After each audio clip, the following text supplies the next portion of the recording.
पहले की औरतों का बड़ा माइंडसेट होता था कि पति परमेश्वर है, पति की ही चलनी चाहिए, जो इन्होंने कह दिया वो सही है, मुझ में कम अकल है और इनमें ज़्यादा है। आज की लड़की ऐसा नहीं सोचती। तो मैम आज हम देख पा रहे हैं कि हर पर्सन चाहता है कि वो इफेक्टिवली कम्युनिकेशन करे अपने पार्टनर से, लेकिन कर नहीं पा रहा है ना। इसके कोई भी रीज़न हो सकता है। तो मैम इमोशनल एक्सप्रेशन की जब बात आती है तो फीमेल्स नेचुरली काफ़ी अच्छा एक्सप्रेस कर लेती हैं, बट मेल्स आदमी क्यों मैम ऐसा एक्चुअली एक एक्स्ट्रा मैरिटल अफेयर्स में चला जाता है आजकल, क्यों जा रहा है? इसके क्या रीजंस हो सकते हैं? कोई भी पर्सन की, या तो अगर आपका रिलेशनशिप बिना बेबी के ठीक नहीं चल रहा है, बेबी के आने से कुछ ठीक नहीं होने वाला है, बल्कि आप उसकी लाइफ और ख़राब कर देंगे। शादी के बाद आप किसी भी रिलेशनशिप में किसी भी वजह से जाएंगे, उसका अंजाम बुरा ही होगा। थोड़े समय में वो हम देख रहे हैं कि बहुत सारे मैम ब्रेकअप्स हो रहे हैं, है ना। बहुत लोगों के डिवोर्सेस केसेस भी हो रहे हैं day by day.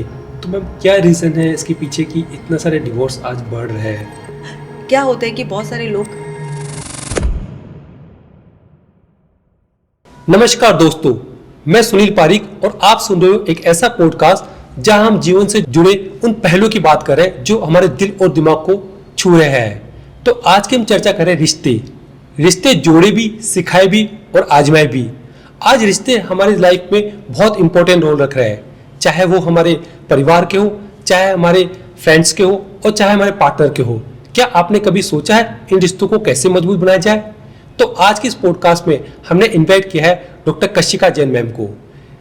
Kashika Jain ma'am ने बल्कि साइकोलॉजिस्ट है, बल्कि ये एक रिलेशनशिप कोच भी है, जो आज हमें बताएगी कि रिश्तों को हम कैसे मजबूत बनाएं।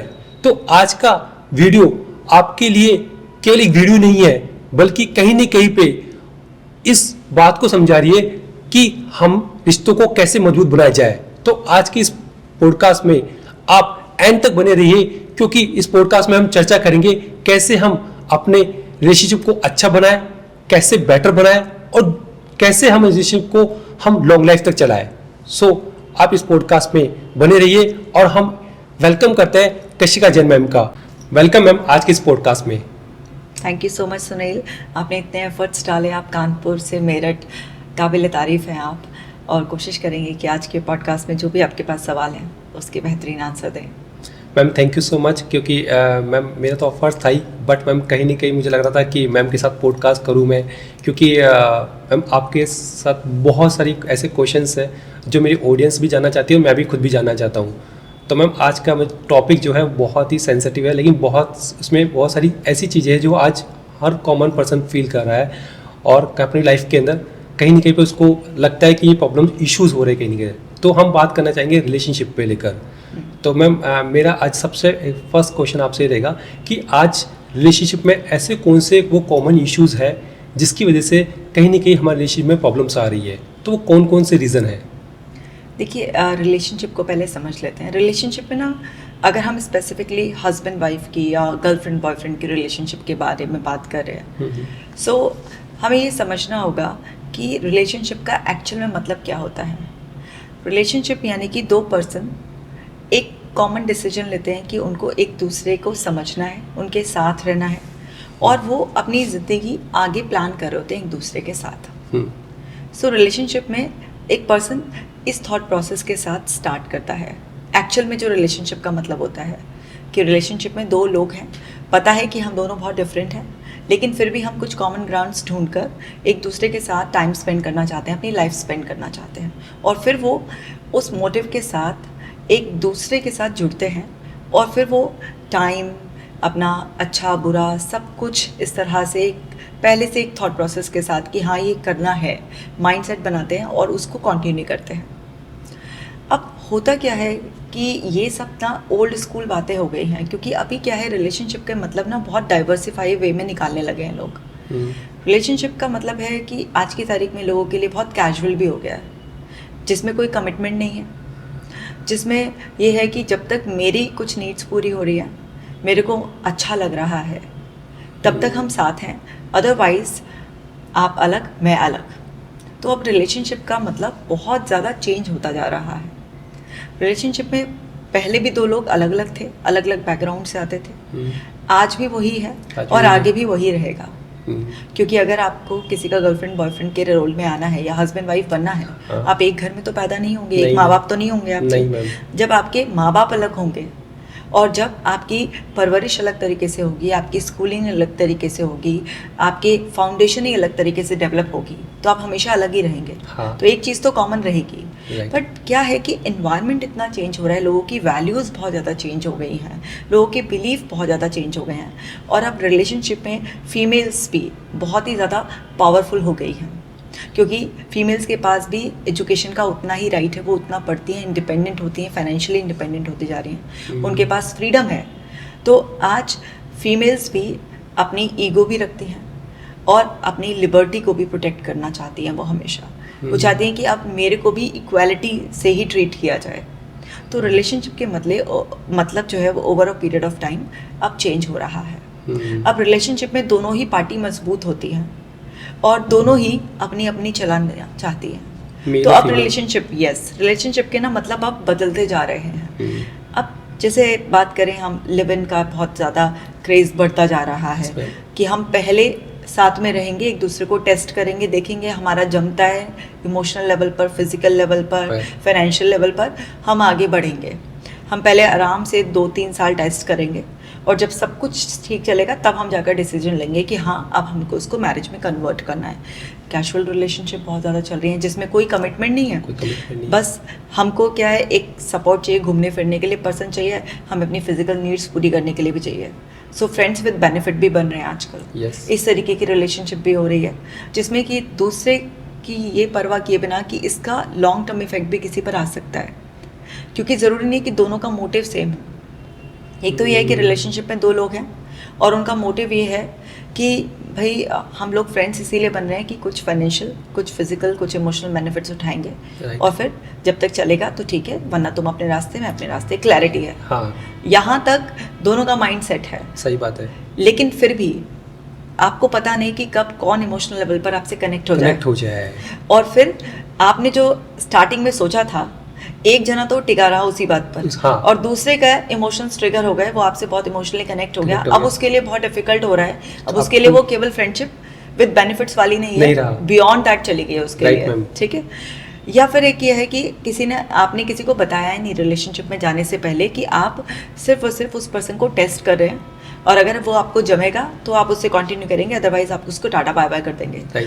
दूसरा पर्सन ये इंप्रेशन लिए बैठा है कि आप जेन्युइनली उसकी तरफ अट्रैक्टेड हैं, आपने उसमें कुछ अच्छा देखा है, आप उसे प्यार करते हैं और आप लॉन्ग टर्म उसे अपने साथ रखना चाहते हैं।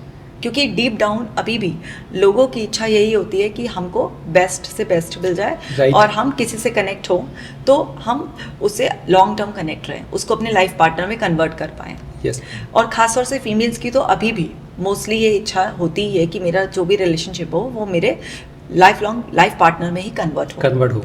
लेकिन अगर किसी एक पर्सन का भी सेल्फिश मोटिव है, या चीट करने का पहले से ही मोटिव है, या किसी को रिलेशनशिप, कैजुअल रिलेशनशिप बहुत पसंद है, उसके लिए जस्ट एक पर्सन ऐसा है कि मुझे थोड़े दिन के लिए घूमने फिरने या अपने फिजिकल बेनिफिट्स के लिए लेना है, ठीक है, मौज मस्ती के लिए लेना है, वहाँ पर दूसरे पर्सन को इस तरीके से आप इमोशनली डिस्टर्ब कर देते हैं।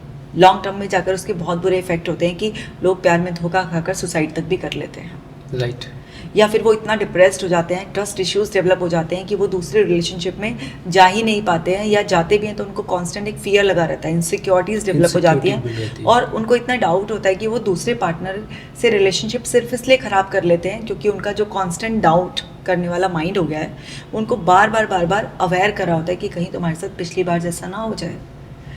और कुछ लोग ऐसे होते हैं जनरली जो बहुत मेच्योरिटी के साथ रिलेशनशिप में एंटर करते हैं, खुद काबिल होते हैं, इमोशनली स्टेबल होते हैं और मेच्योर होते हैं और लाइफ पार्टनर ही ढूंढ रहे होते हैं।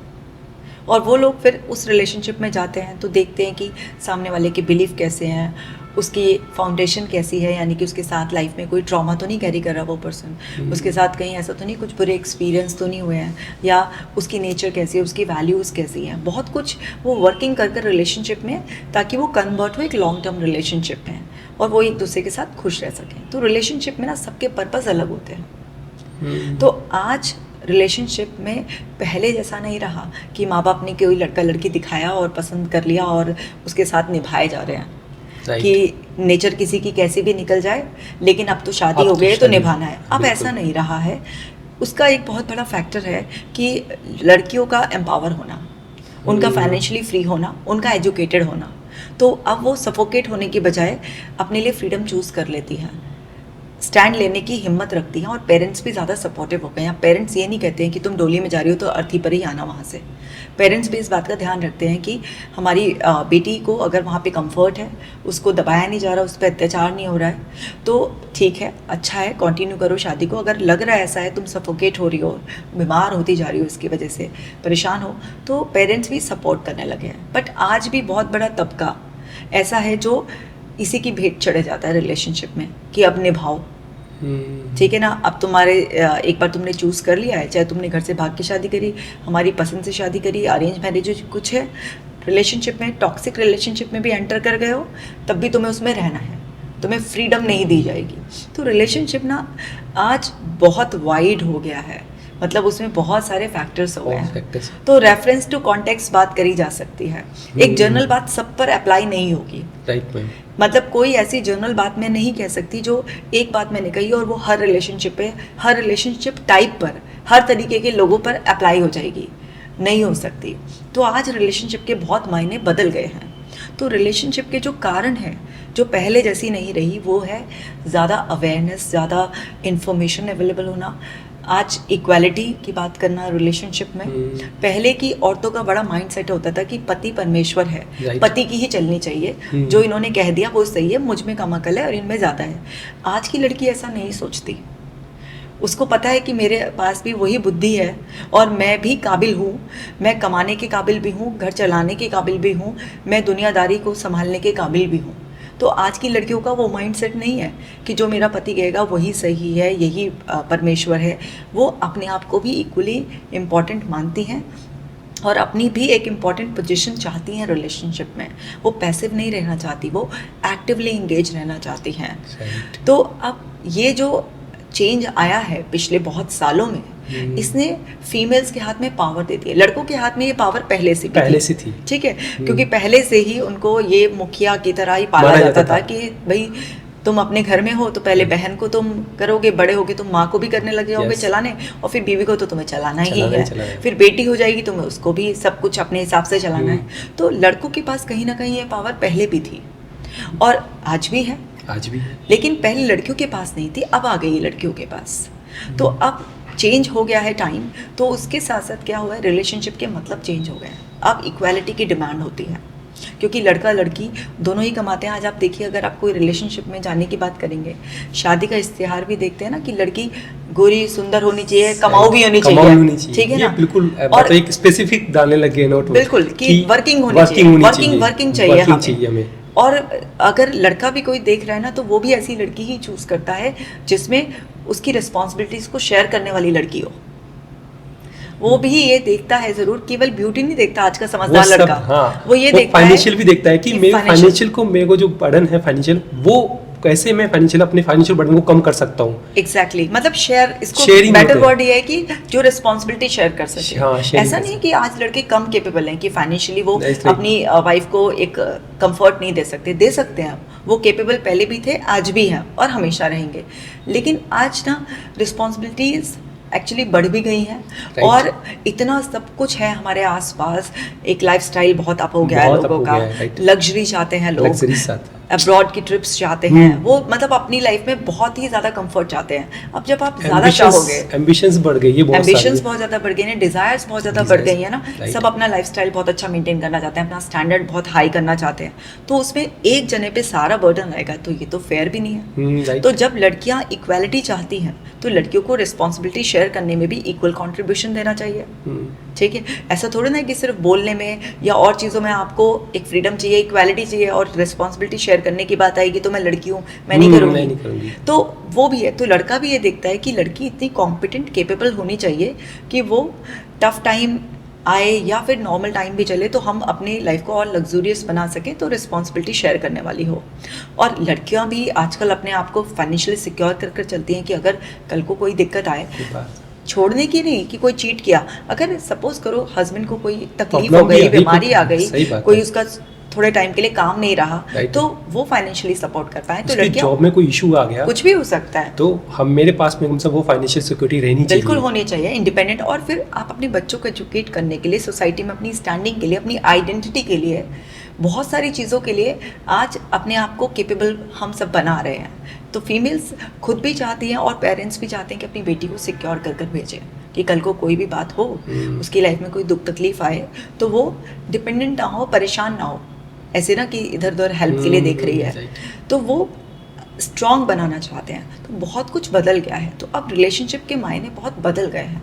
म्यूचुअल रिस्पेक्ट रिलेशनशिप में पहले की तरह नहीं है कि आपने ऊंची आवाज में बात कर ली या गाली भी बक दिया या हाथ उठा दिया। आज म्यूचुअल रिस्पेक्ट बहुत ज़्यादा इंपॉर्टेंट हो गई है कि आप मुझे प्यार से, रिस्पेक्ट से कंसीडर करो, ट्रीट करो, मैं भी आपको रिस्पेक्टफुली बात करूँगी, उतनी बात करूँगी। मतलब मैम जो पहले ये था कि एक होता था कि एक रिलेशनशिप के अंदर आपको 50% आपको देना है, 50% हमें देना है, ये होता था। बट अब रिलेशनशिप के अंदर चेंजेस हो गया है कि ऐसे नहीं कि सपोज करो 20% मैं दे रही हूँ तो 80% आपको देना पड़ेगा, और यदि मेल 80% दे रहा है तो 20% टोटल मिला के 100% का कॉन्ट्रीब्यूशन होना चाहिए चीज़ों को लेकर। बट मैम आप, मैं यहीं पर एक चीज़ और पूछना चाहूँगा। आपने मैम बोला कि आज इक्वलिटी का रहता है, आजकल वुमेन एम्पावर हो रही है, बट मैम कहीं ना कहीं पे ये ईगो पे भी हो रहा है आजकल। जैसे एज ए फीमेल पार्टनर या उसकी स्पाउस उससे ज़्यादा मैन से ज़्यादा अर्न कर रही है, तो कहीं ना कहीं पे मैन को अपनी ईगो पे लगता है उसको, और वो उस बात को कहीं ना कहीं पॉपअप भी करता है और हाईलाइट भी करता है। तो मैम ऐसे में रिलेशनशिप के अंदर भी एक इशू क्रिएट हो जाता है, और ये देख रहे हो कि हम आसपास देख भी रहे हैं कि ऐसे इश्यूज बहुत सारे होते हैं इस चीज़ को लेकर। तो मैम ऐसे इश्यूज को फिर कैसे रिजोल्व किया जाए? देखिए, जैसे ना रिलेशनशिप में जैसे कोई ना ऐसे फिक्स परसेंटेज कभी हम कैलकुलेट नहीं कर सकते कि 50 वो करे 50 मैं करूँ या 30 और 70, ऐसा होता नहीं है। ये केवल हम ऐसे कह सकते हैं, कहने की बात होती है, लेकिन एक्चुअल में प्रैक्टिकल लाइफ में आप कैसे कैलकुलेट करोगे इस परसेंटेज को? नहीं कर सकते। तो दोनों ही लोग जब रिस्पॉन्सिबिलिटी लेते हैं कि भाई ये हम अपनी फैमिली बना रहे हैं, हम दोनों लोगों ने इंडिविजुअल जो थे अब कलेक्टिव होकर एक होने का, मतलब आई से वी होने का फैसला लिया है अब हमने। तो यानी कि हम दोनों की रिस्पॉन्सिबिलिटी है। तो आज अगर मैंने अपना 30% दिया तो सामने वाला अपने आप ही उसको कंप्लीट करने के लिए 70% दे दे। बट ये नहीं है कि एक 30 देता रहेगा और दूसरा 70 देता रहेगा। कल को अगर दूसरे का 20 रह गया तो आपको 80 देकर उसको कंप्लीट करना है। मतलब आपको खुद अपनी विजडम से उस रिलेशनशिप को शानदार बनाना है, जहाँ पर आप खुद समझ रहे हो कि ये मेरे लिए है, मतलब वो पर्सन मेरा ही अब एक हिस्सा बन गया है। तो जब आप अपनी इच्छा से करते हो तो आपको रिस्पॉन्सिबिलिटी निभाने में कोई बर्डन नहीं लगता, वरना रिस्पॉन्सिबिलिटी में बड़ा बर्डन लगता है लोगों को। कहते हैं ये मेरी जिम्मेदारी है, लेकिन जिम्मेदारी में प्यार अगर आप मिक्स कर देते हो तो वो जिम्मेदारी ना आपके लिए बहुत खुशी की बात बन जाती है कि आप खुशी खुशी करते हो, इनिशिएटिव लेते हो और आप कोशिश करते हो कि मैं और दूँ और दूँ। और जितना आप देते हो बाय डिफॉल्ट उससे मल्टीप्लाई होकर आपके पास आता है। लेकिन अगर आप रिलेशनशिप में ये चाहोगे कि मुझे मिले और उससे मैं कम दूं, इससे रिलेशनशिप खराब होती है। अब आप कह रहे हैं कि ईगो, कि अगर फीमेल ज़्यादा कमाने लगी है, हाँ ऐसा बहुत सारी रिलेशनशिप में देखा गया है। मेरे पास जो केसेस भी आते हैं कि अगर कोई वाइफ थोड़ा ज़्यादा कमा रही है तो मेल की ईगो पर आ जाती है। वो कब आएगा? यहाँ पर अगर फीमेल की कोई गलती होगी, जैसे कि वो जता रही है कि मैं तुमसे ज़्यादा कमाती हूँ, या वो थोड़ा ज़्यादा ही बॉसी नेचर की हो गई है, या किसी भी तरीके से वो उसका कंपेयर कर रही है, या उसको कहीं ना कहीं डायरेक्ट इनडायरेक्ट अगर जता रही है, तो वहाँ पर उसकी ईगो हर्ट हो सकती है, सामने वाले को बुरा महसूस हो सकता है। कई बार फीमेल से भी अनजाने में ऐसी गलती हो जाती है, वो जानबूझ के नहीं भी करे, लेकिन उसकी किसी बात में कंट्रोल दिख गया या ये दिख गया कि वो ऐसे जताने की कोशिश कर रही है ना, कि जैसे मेरा ज़्यादा कंट्रीब्यूशन है, तो सामने वाले को बुरा लग सकता है। क्योंकि ये रिलेशनशिप ना एक तरफ बड़ी मजबूत होती है और एक तरफ बड़ी सेंसिटिव होती है। तो फीमेल्स को भी ये ध्यान में रखना चाहिए कि हम कितना भी अर्न कर रहे हैं, लेकिन हमें उस चीज़ को अपने पार्टनर पर जताना नहीं है। और कई बार उस पर्सन की, उस हस्बैंड की केवल अपनी भी असम्पशंस हो सकती हैं कि ये मुझसे ज़्यादा कमा रही है और ये मुझे कुछ नहीं समझती। अगर उसने कोई बात काट दी या उसने कोई बात को मानने की बजाय अपनी थोड़ा सा फ्रीडम का यूज़ कर लिया, अपनी चला ली उसने, तो वो ये इसलिए कर रही है क्योंकि ना ये मुझसे ज़्यादा कमाती है और ये मुझे कुछ समझती नहीं है, इसलिए मेरी बात नहीं मान रही है। अगर ये आपने खुद का मीनिंग निकाल लिया तो आप अपनी अजम्पशन के बेस पर सफ़र करने लगोगे और धीरे धीरे आपको अपने ही पार्टनर से जेलसी पैदा होने लग जाएगी। आपके बीच में एक इमोशनल डिस्टेंस क्रिएट हो जाएगा, क्योंकि वहाँ पर आप अज्यूम कर रहे हो आपने क्लियरिटी से बात नहीं करी, आपने बहुत सारी चीज़ों को निगलेक्ट कर दिया कि अगर उसने एक बात नहीं मानी आपकी और इस बेस पे आपने अजम्पशन कर लिया कि हाँ ये तो फाइनेंशियली फ्री है, ये तो अपने आप को ऐसे ज़्यादा मुझसे सुपीरियर समझ रही है, और आपने वो चीज़ें देखी नहीं जिसमें वो आपको सपोर्ट कर रही है या आपके हिसाब से आपकी खुशी के लिए चल रही है, बहुत कुछ कर रही है।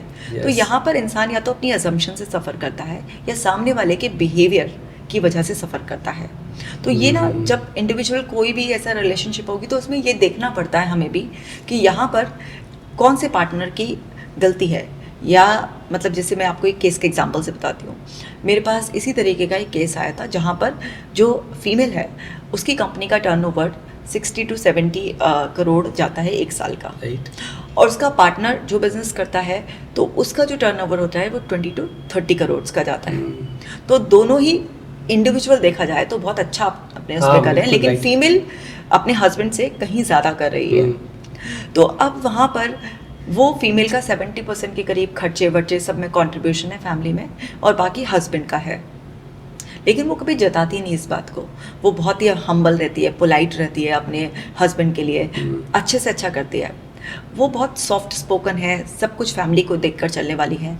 लेकिन जो लड़का है वो थोड़ा सा ऐसा है कि ईगोस्टिक है पहले से ही, और थोड़ा सा उसके अंदर ना एंगर इश्यूज भी हैं शुरुआत से है। उसको ओवरथिंक करने की भी आदत है, एज्यूम करने की भी आदत है, क्योंकि उसकी जो अपब्रिंगिंग हुई है वो उसी एटमॉस्फेयर में हुई है। उसने अपने फादर को बहुत डोमिनेटिंग नेचर में देखा है, हमेशा अपनी मदर को अपने फादर के अंडर में देखा है। और यहाँ पर ये लड़की जो ज़्यादा कमा रही है अपने हस्बैंड से, ये वैसे बहुत सॉफ्ट है, सब है, लेकिन लिबरल माइंडसेट की लड़की, अपने बिजनेस के डिसीजंस लेना और मीटिंग्स करना, टूर पे भी जाना, ये सब चीज़ें इसको पसंद है और ये बहुत अच्छी तरह से कर रही है, और दोनों की लव मैरिज है। अब यहाँ पर क्योंकि उसने अपने घर में हमेशा मेल्स की डोमिनेंस देखी है लड़के ने, तो उसको ये है कि मेरी वाइफ हर चीज़ मुझसे पूछ के क्यों नहीं करती है। अगर उसकी कोई बिजनेस मीटिंग भी है तो मुझसे क्यों नहीं परमिशन लेती है कि मैं इस मीटिंग को अटेंड करने के लिए शहर से बाहर चली जाऊँ या नहीं जाऊँ, आप कहें तो मैं जाऊँ नहीं। लेकिन वो इंडिपेंडेंट बिजनेस वुमन है, उसको पता है कि मुझे जाना है तो वो जा रही है। तो वो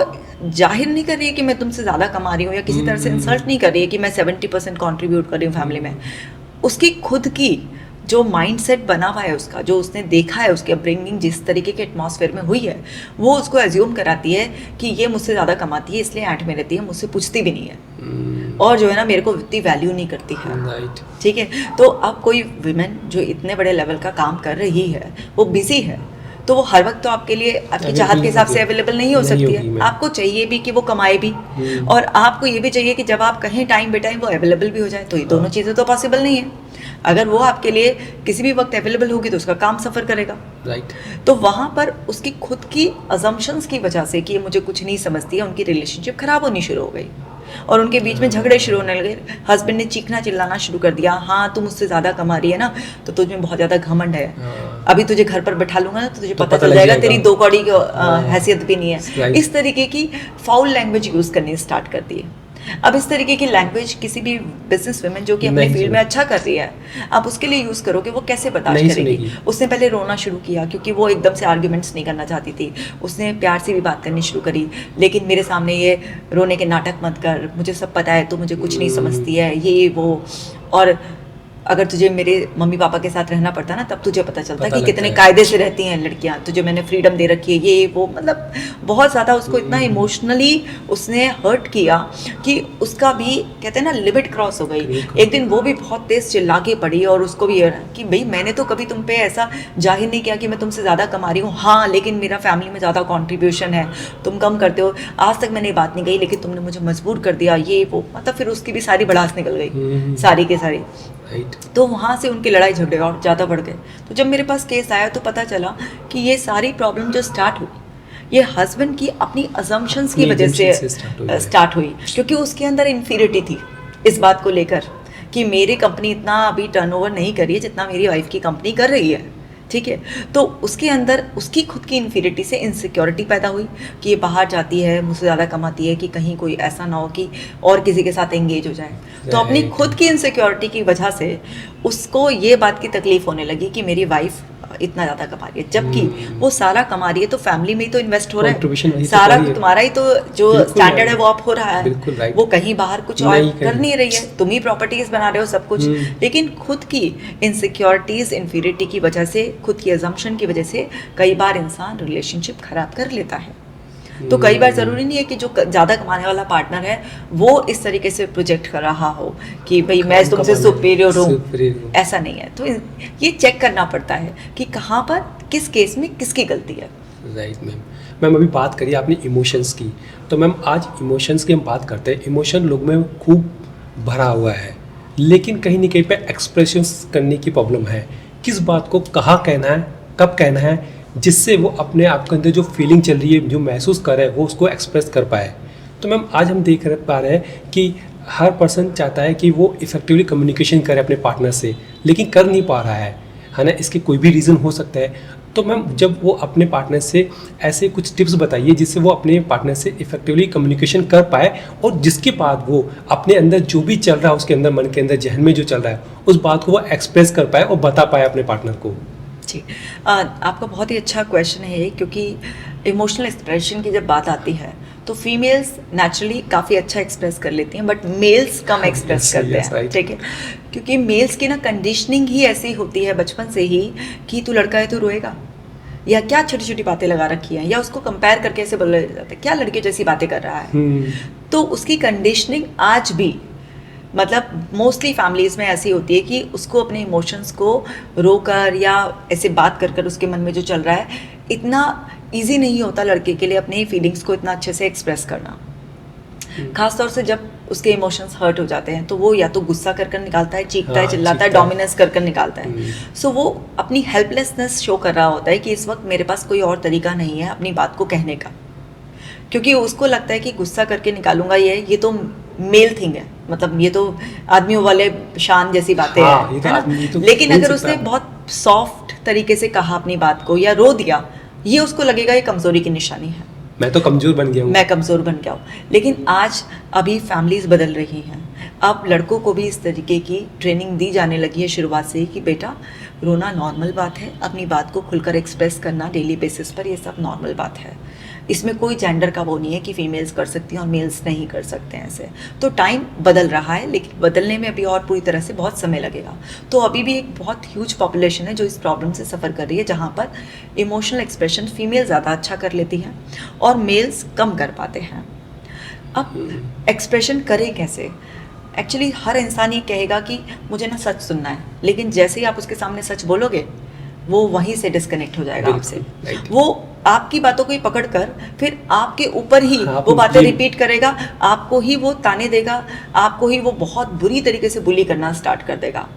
तो जब भी एक्सप्रेशन की बात आती है तो एक्सप्रेशन तो ज़रूर करना है, बट एक्सप्रेशन एक तो उस पर्सन के सामने करें जहाँ पर आप ये देखें कि कोई सुनने के लिए आपको तैयार है। मैम आपको जजमेंट नहीं करे, क्योंकि सुनेगा वही ना सुनील जो कि आपको टाइम, क्वालिटी टाइम देना चाहता है, जो बिना जजमेंट के आपको सुनने के तैयार है। और वो कब करेगा? जब वो आपकी वैल्यू करता है, आपकी केयर करता है। आप देख रहे हैं कि आपका पार्टनर नॉर्मली आपको टाइम ही नहीं देता है, फ्री होता है तो मोबाइल में लगा रहता है, टीवी में लगा रहता है, कोई भी वेब सीरीज उसकी चल रही है ना, या फिर दोस्तों के साथ बिजी रहता है। अब ऐसे पर्सन से आप क्या एक्सपेक्ट करोगे कि वो आपकी बातों को सुनेगा? नहीं। फीमेल्स की सबसे बड़ी प्रॉब्लम ये होती है कि मेरा हस्बैंड ना मेरी बात नहीं सुनता है, हाँ, वो ना मेरे को टाइम नहीं देता है, चीज़ें ला के देता है मेरे लिए, घर में कोई कमी नहीं है, लेकिन जब मैं अपने इमोशंस एक्सप्रेस करना चाहती हूँ तो मुझे टाइम नहीं देता है, या टाइम देता भी है तो ऐसा लगता है कि मुझे नहीं सुन रहा है।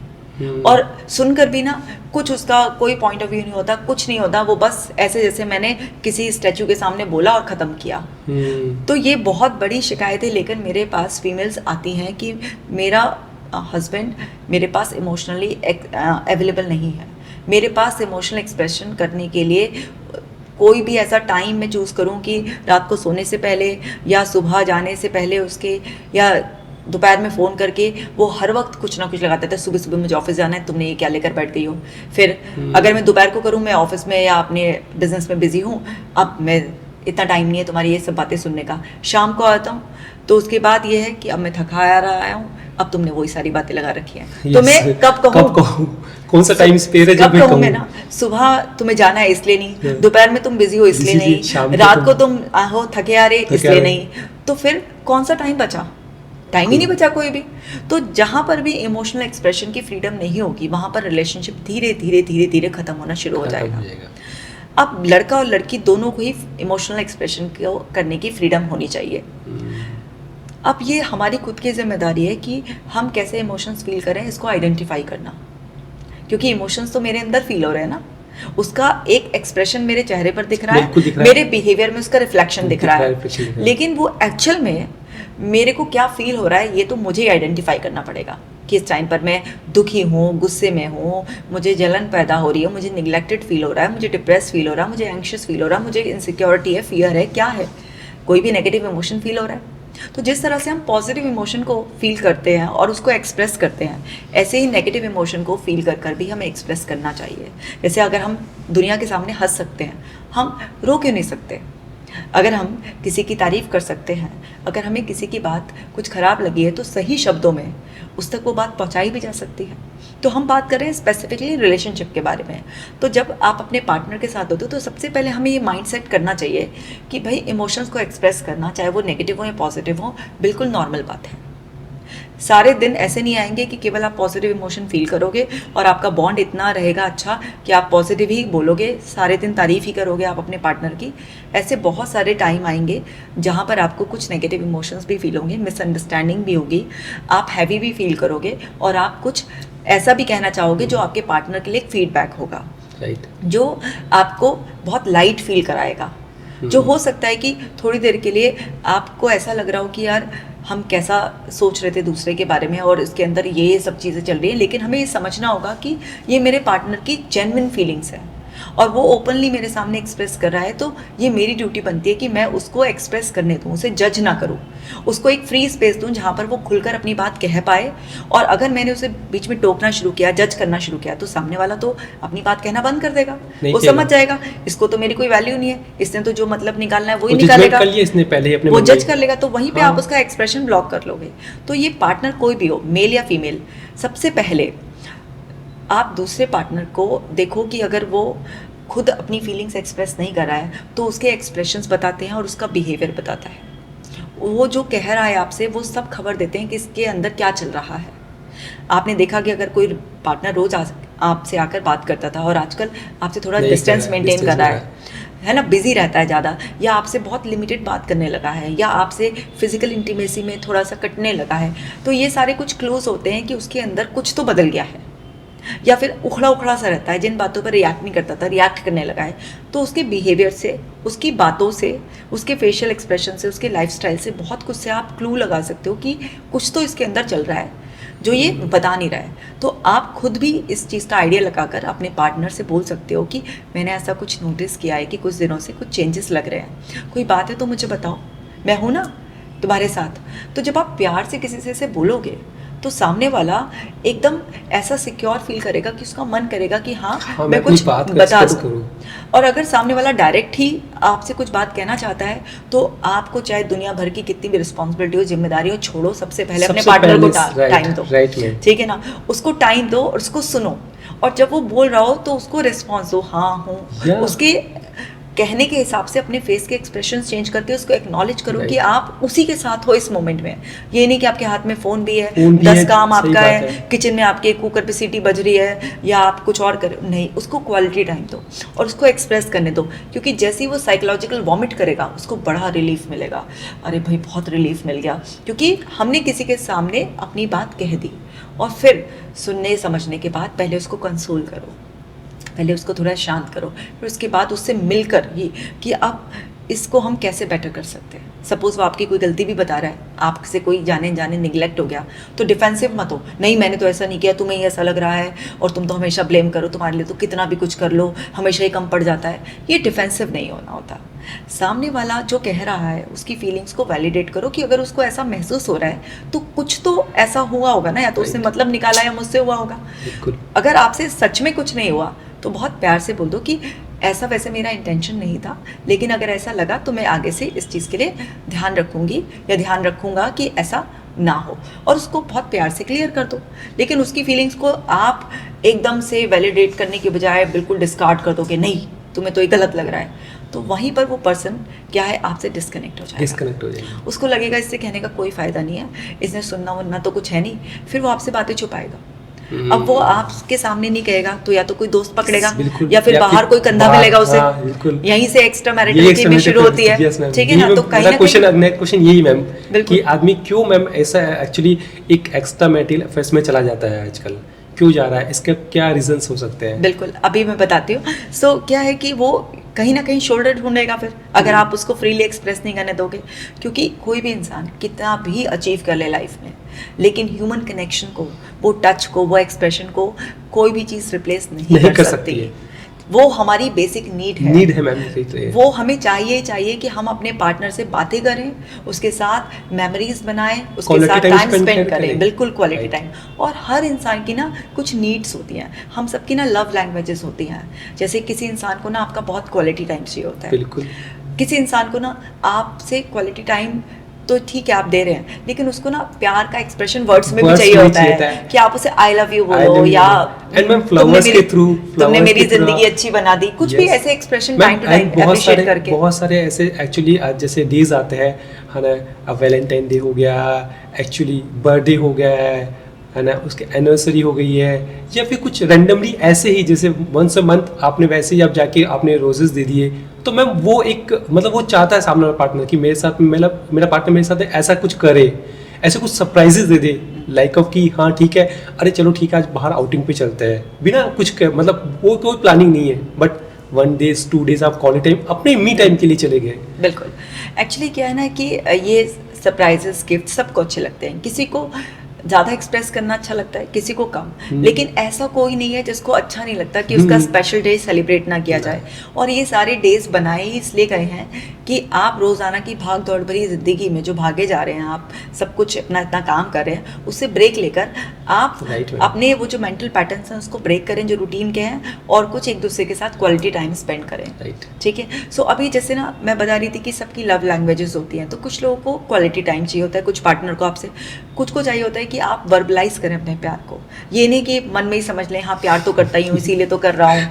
उनको ना सुनना भी होता है कि कोई हमारे को तारीफ करे या मुंह से बोले आई लव यू, या मुझे तुम्हारी बहुत सख्त ज़रूरत है, इस तरीके के एक्सप्रेशन। कुछ को गिफ्ट्स के थ्रू बहुत अच्छा लगता है, किसी पर्सन को ऐसा लगता है कि आउट ऑफ वे जाकर आप ना उसके लिए कुछ कर रहे हैं, उसकी रिस्पॉन्सिबिलिटी शेयर कर रहे हैं। और किसी को ऐसा लगता है कि टच की लैंग्वेज की, उसको चलते फिरते ऐसे ही अपने टच कर लिया, हक कर लिया। तो सबकी ना अलग अलग लव लैंग्वेज होती है। तो अपने पार्टनर से बहुत स्ट्रॉन्ग बॉन्ड बनाने के लिए, उसको फ्री स्पेस देने के लिए ताकि वो अपनी नीड्स को एक्सप्रेस कर पाए, सबसे पहले अपने पार्टनर की लव लैंग्वेज समझिए कि उसको कैसे आपके साथ अच्छा फील होता है। जिसको अच्छा ऐसे फील होता है कि उसको आप पहले ऐसे बोले, वर्बलाइज करें फीलिंग्स को, तो उसको आप कितने भी गिफ्ट ला के दे दें, लेकिन अगर आपने उसको आई लव यू नहीं बोला या कुछ नहीं बोला तो उसको हमेशा कमी महसूस होगी। राइट। तो जो पार्टनर को चाहिए, जैसे उसको समझ में आता है, उस हिसाब से हमें पार्टनर के साथ डील करना होता है। और हमेशा अपने पार्टनर को इनकरेज करें कि वो इमोशंस को एक्सप्रेस करें।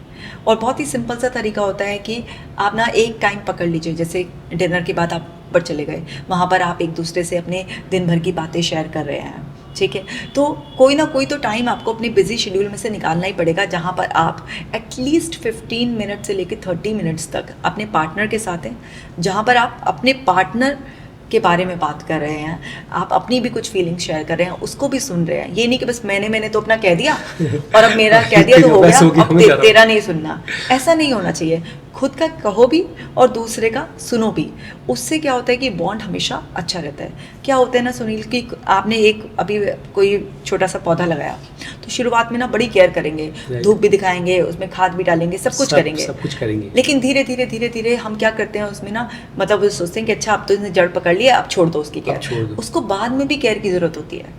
नहीं तो उसकी जड़ें खराब होने शुरू हो जाती हैं। Yes ma'am. उसको जो है ना पत्ते खराब होने शुरू हो जाते हैं, उसके फिर रिफ्लेक्शन होता है ना कि जब Reflection जड़ों होता में है, कुछ yes. प्रॉब्लम आ जाती है तो पत्ते खराब, बार बार टाइम टू टाइम उसको खाद देना पड़ता है, खाद देना पड़ता है, उसकी है ना? केयर कहीं करनी इसमें- पड़ती है। इसमें कि कीड़े नहीं लग जाए, बिल्कुल है ना, कहीं पता लगे उसमें, है ना, हमें कुछ न कुछ ऐसी खाद भी देनी पड़ती है जिसकी वजह से उसके जो वो बचा रहे हैं। बिल्कुल ऐसे ही रिलेशनशिप है। जब आप एक दूसरे के करीब आए तो आपने मानो कि वही अपने प्यार का एक पेड़ लगाया। अब ऐसा नहीं है कि आपने शुरुआत में तो सारे एफर्ट्स डाले कि एक दूसरे को टाइम दे रहे हो, आप केयर कर रहे हो, खाने पीने के लिए पूछ रहे हो, तबीयत भी खराब है तो पूछ रहे हो, और धीरे धीरे आप ऐसे हो गए हो कि अरे अब तो बस सब ठीक है, अपने आप ही होता रहेगा, या अब इतने सालों बाद क्या करना है। नहीं, आपको अगर प्यार को बरकरार रखना है, रिलेशनशिप को मजबूत रखना है, तो कितने भी साल हो जाएं आपकी रिलेशनशिप को, आपको एक दूसरे के प्रति वो क्रेजीनेस दिखानी ही होगी, वो लव एक्सप्रेशन करना ही होगा, एक दूसरे की केयर करनी होगी, तभी आप उसे मेंटेन कर सकते हो। तो आप अपने पार्टनर को हमेशा इनकरेज करो आपसे बातें करने के लिए। और वो कैसे, डिसिप्लिन डेवलप करना पड़ेगा। हाँ, कि yes, ma'am. आप शाम को आएँ, क्योंकि आजकल मोस्टली कपल्स जो है ना दोनों वर्किंग होते हैं, तो आप शाम को आएँ तो फैमिली टाइम है कि भाई अगर आप 8 बजे दोनों फ्री होते हैं तो उसके बाद आप अपने मोबाइल को, गैजेट्स को साइड में 30 रख मिनट दें। हम कहीं भी कुछ भी नहीं करेंगे, बिल्कुल मतलब। कुछ भी नहीं करेंगे हम, एक दूसरे को आप Me मिलो, time देंगे, time देंगे, प्यार करो। और मी टाइम तो आपने पूरे दिन बिताया, अब आप वी टाइम We करो, time करो। वी टाइम करो, Yes, ma'am, ठीक है we ना। time करो। तो वो आपका टाइम है, आप अपने पार्टनर को दो, बच्चों को दो। एक्चुअली ऐसी एक्टिविटीज करो जो गैजेट फ्री एक्टिविटीज हैं, Right. जिसमें कि बातें करना है या कुछ भी ऐसे कोई घर games के हो बोर्ड गया, गेम्स हो गए हैं, या कुछ भी इस तरीके कैरम हो गया से है। कुछ भी है, आप खेलो। तो वो चीज़ें जो पुराने टाइम में थी वो बहुत अच्छी थी, क्योंकि उसमें ना खुलकर लोग हंसते थे, एक दूसरे से बात करते थे, ह्यूमन Yes, कनेक्शन टच था। बिल्कुल। लेकिन अब गैजेट्स इतने आ गए हैं, अब आप अगर बैठकर टीवी भी देख रहे हो ना, 5 लोग अगर बैठकर एक परिवार में टीवी भी देख रहे हैं, उसका कोई फायदा नहीं, कोई फायदा नहीं। क्योंकि आप ना टीवी को टाइम दे रहे हो, वो एक्टर्स को टाइम दे रहे हो, वो सीरियल में आपका दिमाग लगा हुआ है, आप एक दूसरे के साथ बस भ्रम में बैठे हुए हो, लेकिन आप एंगेज टीवी में हो। Engage टीवी में हो। तो आप ऐसे करो जो कि बाहर की दुनिया से नहीं, सिर्फ आपकी छोटी सी जो दुनिया है, जिसमें हो सकता है कि हस्बैंड वाइफ हो, 2 बच्चे हो, उनके 4-5 लोगों की छोटी सी फैमिली होती है, आजकल तो एक बच्चा भी होता है, Yes, है ना, ma'am. हस्बैंड वाइफ है, एक बच्चा है, जो भी आपकी फैमिली साइज है, बस आप उस फैमिली में टाइम दे रहे हो। आपके पास पेरेंट्स भी हैं, जो भी आपका फैमिली है, यानी कि आपकी जो पर्सनल दुनिया है उससे कनेक्टेड हो, क्योंकि मोबाइल और टीवी आपको एक्सटर्नल दुनिया से कनेक्ट कर देगा, और फिर आप और अपनी दुनिया को निगलेक्ट neglect करेंगे। और वो कंपेयर हम बाहर की दुनिया से करने लग जाते बिल्कुल। हैं कि देखो ये तो यहाँ पर अच्छी पोस्ट डाल रहे हैं, यहाँ घूमने जा रहे हैं, है ना, यहाँ पे हिल स्टेशन पे गए, इन्होंने अपनी वेडिंग एनिवर्सरी ऐसे सेलिब्रेट करी है। सोशल मीडिया ने सबसे ज्यादा रिलेशनशिप को आज खराब किया है। मैम मेरा क्योंकि यही मेरा क्वेश्चन था बिल्कुल, नेक्स्ट मैं आपके दोनों ही क्वेश्चन के अभी जवाब देने वाली हूँ, एक्स्ट्रा मैरिटल का भी और उसका भी। सोशल मीडिया पे क्या होता है कि हर इंसान ना सिर्फ अपनी लाइफ का हैप्पी बेस्ट पार्ट ही दिखाता Yes, है, ma'am. ठीक है। जिन हस्बैंड वाइफ के बीच में अच्छी बॉन्डिंग भी नहीं है, वो मान लीजिए कहीं अब्रॉड वेकेशन पे गए, तो वो फोटोज ऐसी खिंचाएंगे और उन फोटो को पोस्ट करेंगे अपने इंस्टाग्राम या किसी भी हैंडल पर, और वहाँ पर जो लोग देखते हैं उनको ऐसा लगता है कि इनकी लाइफ बड़ी हैपनिंग चल रही है, देखो ये तो घूम रहे हैं, फिर रहे हैं, कितने एक दूसरे के क्लोज हैं, लेकिन उनकी रिलेशनशिप अंदर अंदर बहुत ख़राब होती है। मैं इस बात को क्यों कह पा रही हूँ, क्योंकि मैंने ऐसे तमाम केसेस देखे हैं यस मैम, यही है जहाँ पर हस्बैंड वाइफ जा रहे हैं फॉरेन कंट्री घूमने, नई गाड़ी खरीद रहे हैं, लेकिन उनके बीच में बॉन्डिंग की इच्छा नहीं है, वो रिलेशनशिप काउंसलिंग के लिए आ रहे हैं, उनके बीच में एक दूसरे के प्रति वो प्यार और रिस्पेक्ट नहीं है, बस ये है कि हाँ एक बार हॉलीडे पर जाना है, लेकर जाना है, रिस्पॉन्सिबिलिटी है तो चलो लेकर जा रहे हैं। तो वो जो फोटोज़ आप देखते हैं सोशल मीडिया पर, कहीं पर भी किसी ने कोई गाड़ी खरीदी है, कोई हॉलीडे पर गया है या एनिवर्सरी सेलिब्रेट करी है, कुछ भी है, ज़रूरी नहीं है कि वो रियलिटी में इतनी ही हैपनिंग लाइफ उन लोगों की हो, लेकिन क्या होता है कि उसको देखकर हम अपनी रिलेशनशिप में कंपैरिजन करना शुरू कर देते हैं, Right, अपने पार्टनर से डिमांड करना शुरू कर देते हैं, अपने पार्टनर को लो फील कराना शुरू कर देते हैं, जैसे कि उसका स्टैंडर्ड नहीं है, वो इतना अर्न नहीं करता है या इतना केयर नहीं करता है, इतना टाइम नहीं देता है, ऐसे फोटो नहीं खिंचाता है, तमाम शिकायतें हमारी आकर खड़ी हो जाती हैं, जबकि हमें उस चीज़ की कोई रियलिटी पता ही नहीं है, और कंपैरिजन कर करके हम अपना रिलेशनशिप खराब कर लेते हैं, खुद को भी बहुत टॉर्चर करते हैं, दुखी रखते हैं, जो है उससे हमारा फोकस हट जाता है, उससे ग्रैटिट्यूड हट जाता है, Right. और जो नहीं है उसके पीछे दिमाग भागने दिमाग लग लग जाता जाता है। फिर आप अपने पार्टनर को भी प्रेशराइज करोगे या खुद को भी प्रेशराइज करोगे कि अच्छा चलो इसको प्रेशराइज नहीं करूं, मैं खुद पे रिस्पॉन्सिबिलिटी ले लूं, मैं ही ज़्यादा कमाऊं ताकि मैं जो है ना ये अफोर्ड कर सकूं। सही बात तो है। वहाँ पर आपने या तो अपने आप को स्ट्रेस में डाला या आपने अपने पार्टनर से रिलेशनशिप खराब कर लिया। तो ये जो सोशल मीडिया की दुनिया होती है ना, ये एक्चुअली ऐसी रियल नहीं होती है जैसे कि लोग समझ लेते हैं, ये बहुत बड़ा फेक वर्ड है एक, और इस पर फोकस करके लोग आज अपनी रिलेशनशिप बहुत ज़्यादा खराब करें। तुमने मुझे ऐसे फूल नहीं दिया, वैलेंटाइन डे आया था, उन्होंने तो देखो इतना बड़ा बुके दिया था, ये गिफ्ट दिया था, सरप्राइज दिया था। एक्चुअल में प्रैक्टिकल लाइफ में डे टू डे बेसिस पर ऐसा नहीं होता कि हर दिन आपको कोई सरप्राइजेस मिलेंगे या आपके लिए कुछ डेकोर करके किया जाएगा। ये सब स्पेशल मोमेंट्स होते हैं और कभी कभी आते हैं, और तभी इनकी ब्यूटी है। अब रोज ही अगर ये सब होने लगा तो सरप्राइज किस बात का, वो तो फिर रूटीन हो जाएगा आपके लिए। लेकिन लोगों की अपना विजडम यूज करना चाहिए कि एक चीज को शूट करके आपका कहीं सोशल मीडिया पे डाला जा रहा है, उसके पीछे का कितना रॉ चीजें होती हैं वो तो आपको कभी दिखाई नहीं जाती हैं। ठीक है ना, तो वो सारी चीज़ें जब तक आप अपना विजडम नहीं लगाओगे, जब तक आप अपनी रिलेशनशिप नहीं बचा सकते। इन्हीं सब गलतियों की वजह से एक्स्ट्रा मैरिटल अफेयर होते हैं। तो कोई भी पर्सन की या तो इमोशनल नीड पूरी नहीं हो रही है, या उसकी फिजिकल नीड पूरी नहीं हो रही है, या फिर फाइनेंशियल नीड पूरी नहीं हो रही है। तो ये 3 मेन पिलर होते हैं जिसकी वजह से इंसान एक्स्ट्रा मैरिटल अफेयर में चला जाता है। तो अब यहाँ पर पार्टनर की ही गलती होती है, हमारी खुद की ही गलती होती है, जिस वजह से हमारे अंदर वो इमोशनल डिस्टेंस आया, फिर फिजिकल डिस्टेंस भी आ गया, हमारी कम्युनिकेशन हमने ब्लॉक कर दी है, हम एक दूसरे से चिड़े चिड़े से बात कर रहे हैं, हम एक दूसरे को ताना दे रहे हैं कि बच्चों की वजह से एक साथ में पढ़े हैं, सोसाइटी की वजह से एक साथ में पढ़े हैं, वरना कब का छोड़ दिया होता। ठीक है ना, इस तरीके से हम एक दूसरे को एहसान जताते हुए एक रिलेशनशिप को हमने टॉक्सिक बना दिया है। हम क्वालिटी या पॉजिटिव कुछ देख ही नहीं रहे हैं, हम सिर्फ नेगेटिविटी को रिपीट कर रहे हैं और हर दिन अपने माइंड को और नेगेटिवली प्रोग्राम कर रहे हैं, और हेट बढ़ती जा रही है, अंदर अंदर एंगर, फ्रस्ट्रेशन बढ़ते जा रहा है। तो ये सब चीज़ें रिलेशनशिप में, जब कहते हैं ना हर एक की बर्दाश्त करने की एक लिमिट होती है, फिर जब आप भर गए हैं, अब पार्टनर के सामने तो खाली नहीं कर सकते। तो आपकी लाइफ में कोई भी पर्सन या तो मौके की तलाश में था, होते हैं ऐसे बहुत सारे लोग भी आजकल बहुत चल रहे हैं कि ना ऐसे देखते कि अच्छा ये इस टाइम इमोशनली वीक है, इसको कुछ सपोर्ट की जरूरत है, तो अपने एडवांटेज के लिए भी रिलेशनशिप में आपको खींच लेते हैं जबरदस्ती। या कई बार आप खुद ही अट्रैक्ट होते चले जाते हैं किसी पर्सन के लिए। पर शादी के बाद आप किसी भी रिलेशनशिप में किसी भी वजह से जाएंगे, उसका अंजाम बुरा ही होगा। थोड़े समय में वो तक आपको वो पर्सन सुनेगा, आपको टाइम देगा, लेकिन उसका एक जो अल्टीमेट मोटिव होगा आपके साथ सेक्स करने का, वो जैसे ही पूरा हो जाएगा, वो फिर बाद में आपको निगलेक्ट करना स्टार्ट कर देगा, क्योंकि वो आपकी रिस्पॉन्सिबिलिटी नहीं लेगा। वो आपकी शादी में से आपको निकाल कर अपने घर में नहीं रखेगा, क्योंकि उस एज में आपको मिलेगा भी तो वही पर्सन ना जो कि खुद भी शादीशुदा है, कमिटेड होगा कहीं। तो यहाँ पर और ज़्यादा बड़ा ट्रॉमा आ जाता है, और बड़ा एक स्ट्रेस ऐड हो जाता है। पहले से स्ट्रेस चल रहा था, फिर ये और हो जाता है कि सामने वाले पर्सन ने, खास तौर से फीमेल्स के केस में, कि सामने वाले पर्सन ने मेरा यूज़ कर लिया।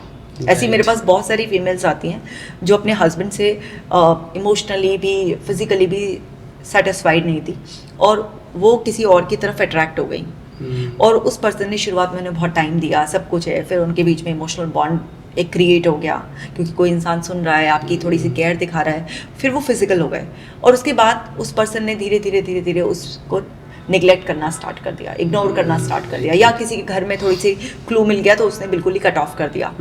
ठीक है, और अब उस लेडी के लिए पहले से ही बहुत ज़्यादा इमोशनल इश्यूज थे उसको।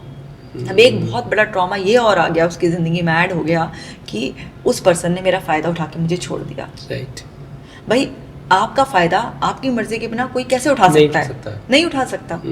आपने अपना विजडम नहीं लगाया कि कोई आदमी मेरी ये सब बातें क्यों सुन रहा है और क्यों मुझे इस तरीके से केयर इतना ज़्यादा दिखा रहा है, उसका क्या मोटिव है, क्या बेनिफिट है वहाँ से। आपने शुरू में वो सब चीज़ें सोची नहीं, और आप इमोशंस में इतने बह गए, और आपने अपनी मर्जी से वो स्टेप लिया, और अब आप दूसरे पर्सन को कह रहे हो कि उससे सिर्फ मेरा फ़ायदा उठाया। तो यहाँ पर जब हम बहुत इमोशनल स्टेट में होते हैं तो उस टाइम पर हमारा लॉजिकल ब्रेन शट डाउन हो जाता है। मतलब हम उस टाइम पर लॉजिकली रैशनली सोच नहीं पाते हैं, और उस इमोशंस के फ्लो में बहकर हम कुछ ना कुछ और गलत कर लेते हैं अपने साथ। तो कभी भी मेल या फीमेल, आप अगर रिलेशनशिप में इमोशनली स्टेबल फील नहीं कर रहे हो, बहुत ज़्यादा स्टक फील कर रहे हो अपने इमोशंस में, तो कुछ भी स्टेप एकदम से ऐसा ना लें जिससे कि आप और बड़ी प्रॉब्लम में फंस जाएं। हमेशा पहले उस इमोशन को पास हो जाने दें, और आइडेंटिफाई करें कि अभी मैं इस इमोशंस के लूप में हूँ, और पहले इसको रिलैक्स हो जाने दो, मुझे रिलैक्स हो जाने दो, इस इमोशन को रिलीज हो जाने दो, तब मैं थोड़ा लॉजिकल माइंड से सोचूंगा कि मुझे क्या करना है। क्योंकि इमोशन के बबल में हर चीज़ ब्लर दिखती है, हर चीज़ ऐसे लगती है कि पता नहीं क्या, कन्फ्यूजन स्टेट में रहते हो, और जब आप कन्फ्यूजन स्टेट में रहते हो तो आप मोस्टली रॉन्ग चॉइसेस कर लेते हो, और वो रॉन्ग चॉइसेस आपकी लाइफ में और ज़्यादा पेन ऐड कर देती हैं Right. और आप उसी पेन के लूप में फिर फंसे रह जाते हो।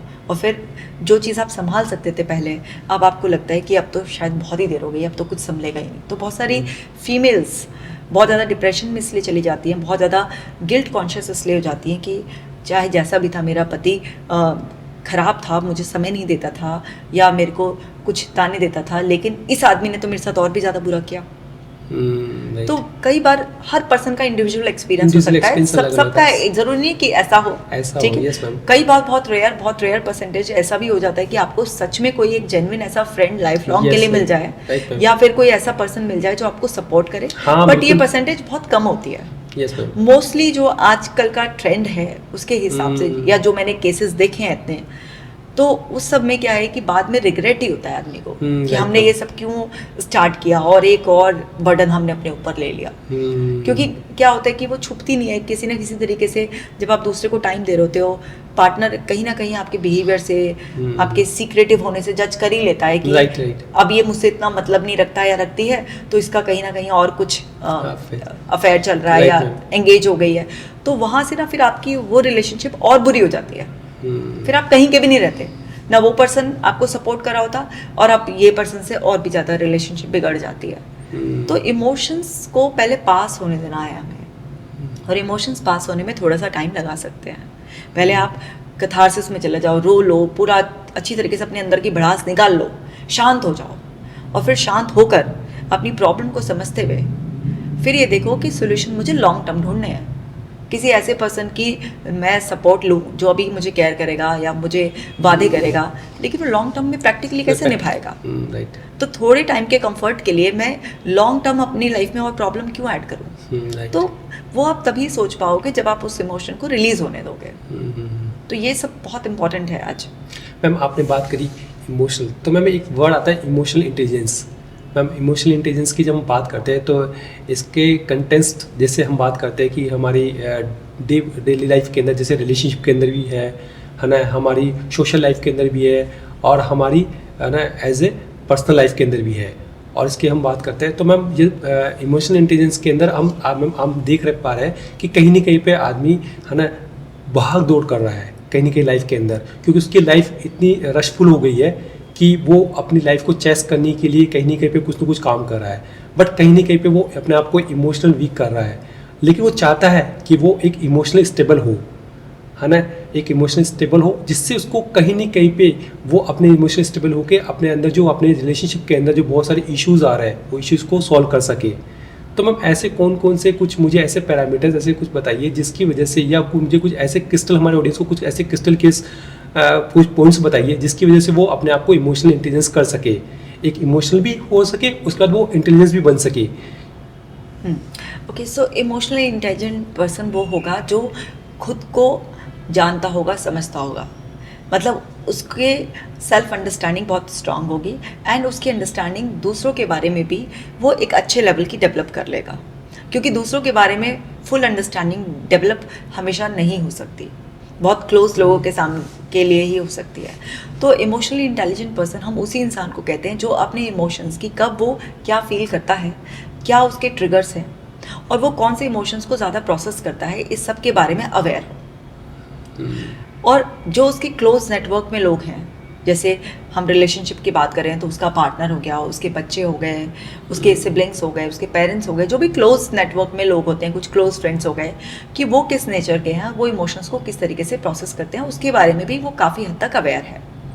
क्योंकि फुल अवेयरनेस इंसान की खुद के बारे में डेवलप नहीं हो पाती, तो दूसरों के बारे में भी मतलब नहीं हो पाती है, इसके चांसेस थोड़े कम रहते हैं, बट फिर भी एक हम ग्रेट एक्सटेंट तक दूसरों को भी समझ सकते हैं। तो अब सबसे पहले खुद को समझने के लिए इंसान ये देखे कि most of the time during day वो किस तरीके से फील करता है, क्योंकि हम जो भी फील करते हैं वो केवल हम अपने कॉग्निटिव लेवल पर नहीं करते हैं, हम अपनी बॉडी के लेवल पर उन इमोशंस को फील करते हैं, क्योंकि हमारे अंदर जो भी हम इमोशंस फील कर रहे हैं वो एक केमिकल रिएक्शन है, और वो केमिकल रिएक्शन हम अपनी बॉडी पर अलग अलग तरीके से फील करते हैं। जैसे फॉर एग्जांपल कोई पर्सन है, अगर वो उदास है तो उसके चेहरे पर साफ झलक जाएगा।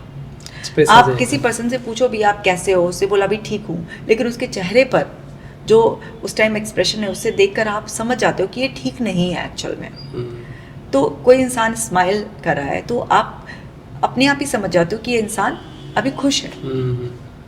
अब मैं फेक स्माइल की बात नहीं कर रही हूँ कि किसी ने फेक स्माइल सजा कर रखी है, मतलब जो एक नॉर्मल स्माइल होती है तो उससे हम देखते हैं कि ये पर्सन ठीक है। कोई पर्सन है सोच रहा है तो कन्फ्यूजन के एक्सप्रेशन अलग होते हैं, राइट। कोई जेलसी में है, हेट में है, सबके एक्सप्रेशन अलग अलग होते हैं। राइट। तो हर पर्सन के अंदर एक्सप्रेशंस बिल्कुल अलग अलग साफ साफ उसके फेस पर झलक जाते हैं। अब एक पर्सन अगर ये समझ जाए कि मुझे आजकल बहुत उदासी फील होती है, ये मेरा मन उतना खुश नहीं होता कि अगर मेरे आसपास लोग हंस रहे हैं, बैठ रहे हैं, बातचीत कर रहे हैं तो मुझे उनसे इतनी कनेक्टिविटी नहीं आती है, इंटरेस्ट नहीं आता है बातचीत करने में। तो मेरे को अंदर इमोशंस जो आ रहे हैं वो आ रहे हैं सैडनेस के, अलोननेस के, इस तरीके से आइसोलेटेड रहने का मन कर रहा है, इस तरीके की फीलिंग आ रही है मेरे अंदर। तो वो पर्सन जब अपने आप को समझे इस तरीके से कि मेरे अंदर कुछ चेंज आया है और अपने आप से एक सवाल पूछे कि मेरे अंदर ये चेंज क्यों आया है, ऐसा क्या चेंज हुआ मेरे सोचने के तरीके में, मेरे बिहेवियर में, कौन सी ऐसी सिचुएशन इवेंट्स चेंज हुए लाइफ में, क्या दूसरे पर्सन का कोई रोल रहा, किसी की एंट्री एग्जिट क्या हुई, मेरे अंदर ये जो चेंज है, ये जो फीलिंग आई है वो किस वजह से है, क्यों स्टे कर रही है। क्योंकि थोड़ी बहुत देर के लिए तो उदास कोई भी होता है, अकेलापन महसूस होता है, अकेला रहना चाहता है, लेकिन अगर कोई भी फीलिंग स्टे कर रही है तो वो क्यों कर रही है, क्योंकि ये क्यों बहुत इंपॉर्टेंट है। जब तक आपको ये क्यों नहीं पता चलेगा, जब तक आप इससे फ्री नहीं हो सकते। तो हम इमोशनल इंटेलिजेंस डेवलप करने के लिए सबसे पहले अपनी फीलिंग के क्यों को, वाई को जानना शुरू करें कि इस फीलिंग का ओरिजिन कहाँ से हुआ और कौन से ऐसे फैक्टर्स हैं जो उसको मेंटेन कर रहे हैं। तो वो आपकी नेगेटिव सेल्फ टॉक भी हो सकती है, वो कोई एक रनिंग सिचुएशन है आपकी लाइफ में, वो चल रही है जिसमें सब चीज़ें आपके थोड़ा अगेंस्ट ही जा रही हैं, लोग नॉन सपोर्टिव हो गए हैं, या आपको ऐसा लग रहा है कि अभी जो चैलेंज चल रहा है उसको आप ओवरकम नहीं कर सकते हैं, कोई आपको नेगेटिव फीड दे रहा है। कौन सी ऐसी चीज़ें हैं जो आपने आसपास से रेफरेंस उठा रखे हैं जिससे आपको एक इनसिक्योरिटी डेवलप हो गई है, जिसकी वजह से आप ऐसे हो गए हैं। तो बहुत सारी मल्टीपल चीज़ें हो सकती हैं। तो सबसे पहले कि ये फीलिंग क्यों स्टे कर रही है, क्योंकि इमोशंस हर तरीके के हर इंसान में होते हैं, लेकिन हर वक्त हम वो इमोशन फील नहीं करते। कुछ ना कुछ ऐसा ट्रिगर मिलता है एक्सटर्नल दुनिया से या फिर इंटरनल वर्ड से हमारे, जो हमारे अंदर उस पर्टिकुलर इमोशन को ट्रिगर करता है और फिर हम वो फील करते हैं। और फीलिंग्स चेंज होती रहती है, फीलिंग्स की नेचर ही चेंज होना है। बट अगर कोई फीलिंग चेंज नहीं हो रही है, इसका मतलब है कि कुछ चीज़ ऐसी है जो रिपीटेडली हो रही है।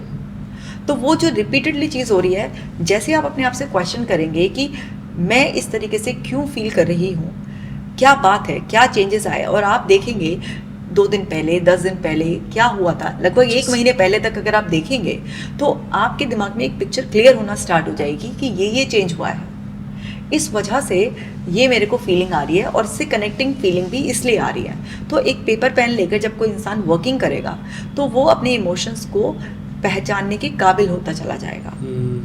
जब इमोशंस को आप पहचान लोगे और फिर सोल्यूशन लिखोगे, तो जैसे ही आप सोल्यूशन लिखते हो तो ब्रेन को सेफ्टी का एहसास होता है, और जैसे ही ब्रेन को सेफ्टी का एहसास होता है तो आपके अंदर एक नए इमोशन ट्रिगर होंगे, क्योंकि केमिकल रिएक्शन चेंज हो जाएगा, चेंज हो गया। तो फिर वहाँ पर आपके अंदर शिफ्ट आएगा। और इस तरीके की प्रैक्टिस करते करते धीरे धीरे आप इमोशनली इंटेलिजेंट हो जाओगे। आप अपने आप को समझने लगोगे कि मेरे को किसी की ऊंची आवाज़ ट्रिगर करती है और मुझे बहुत बुरा लग जाता है, मुझे गुस्सा आता है। ठीक है, कोई अगर मेरी बात को बीच में काट देता है या मेरे को स्ट्रेट फॉरवर्ड क्रिटिसाइज कर देता है, तो इससे मुझे ना बहुत ही इंसल्टेड फील होता है। फिर वो इंसल्ट मेरे अंदर सैडनेस को ट्रिगर करती है, फिर मुझे रोना आता है, फिर मेरा मन करता है मैं आइसोलेटेड रहूं। ठीक है, तो वो चेन बनती है इमोशंस की। तो वो चेन आपको तभी समझ में आएगी जब आप स्टार्टिंग में इस तरीके की वर्किंग करना स्टार्ट करोगे, और धीरे धीरे आपको पता चल जाएंगे कि मेरे ये ट्रिगर्स हैं। तो आप अपने ट्रिगर्स को हैंडल करना सीख जाओगे, क्योंकि आप दुनिया को नहीं रोक सकते कि सब आपसे बहुत पोलाइट टोन में बात करेंगे।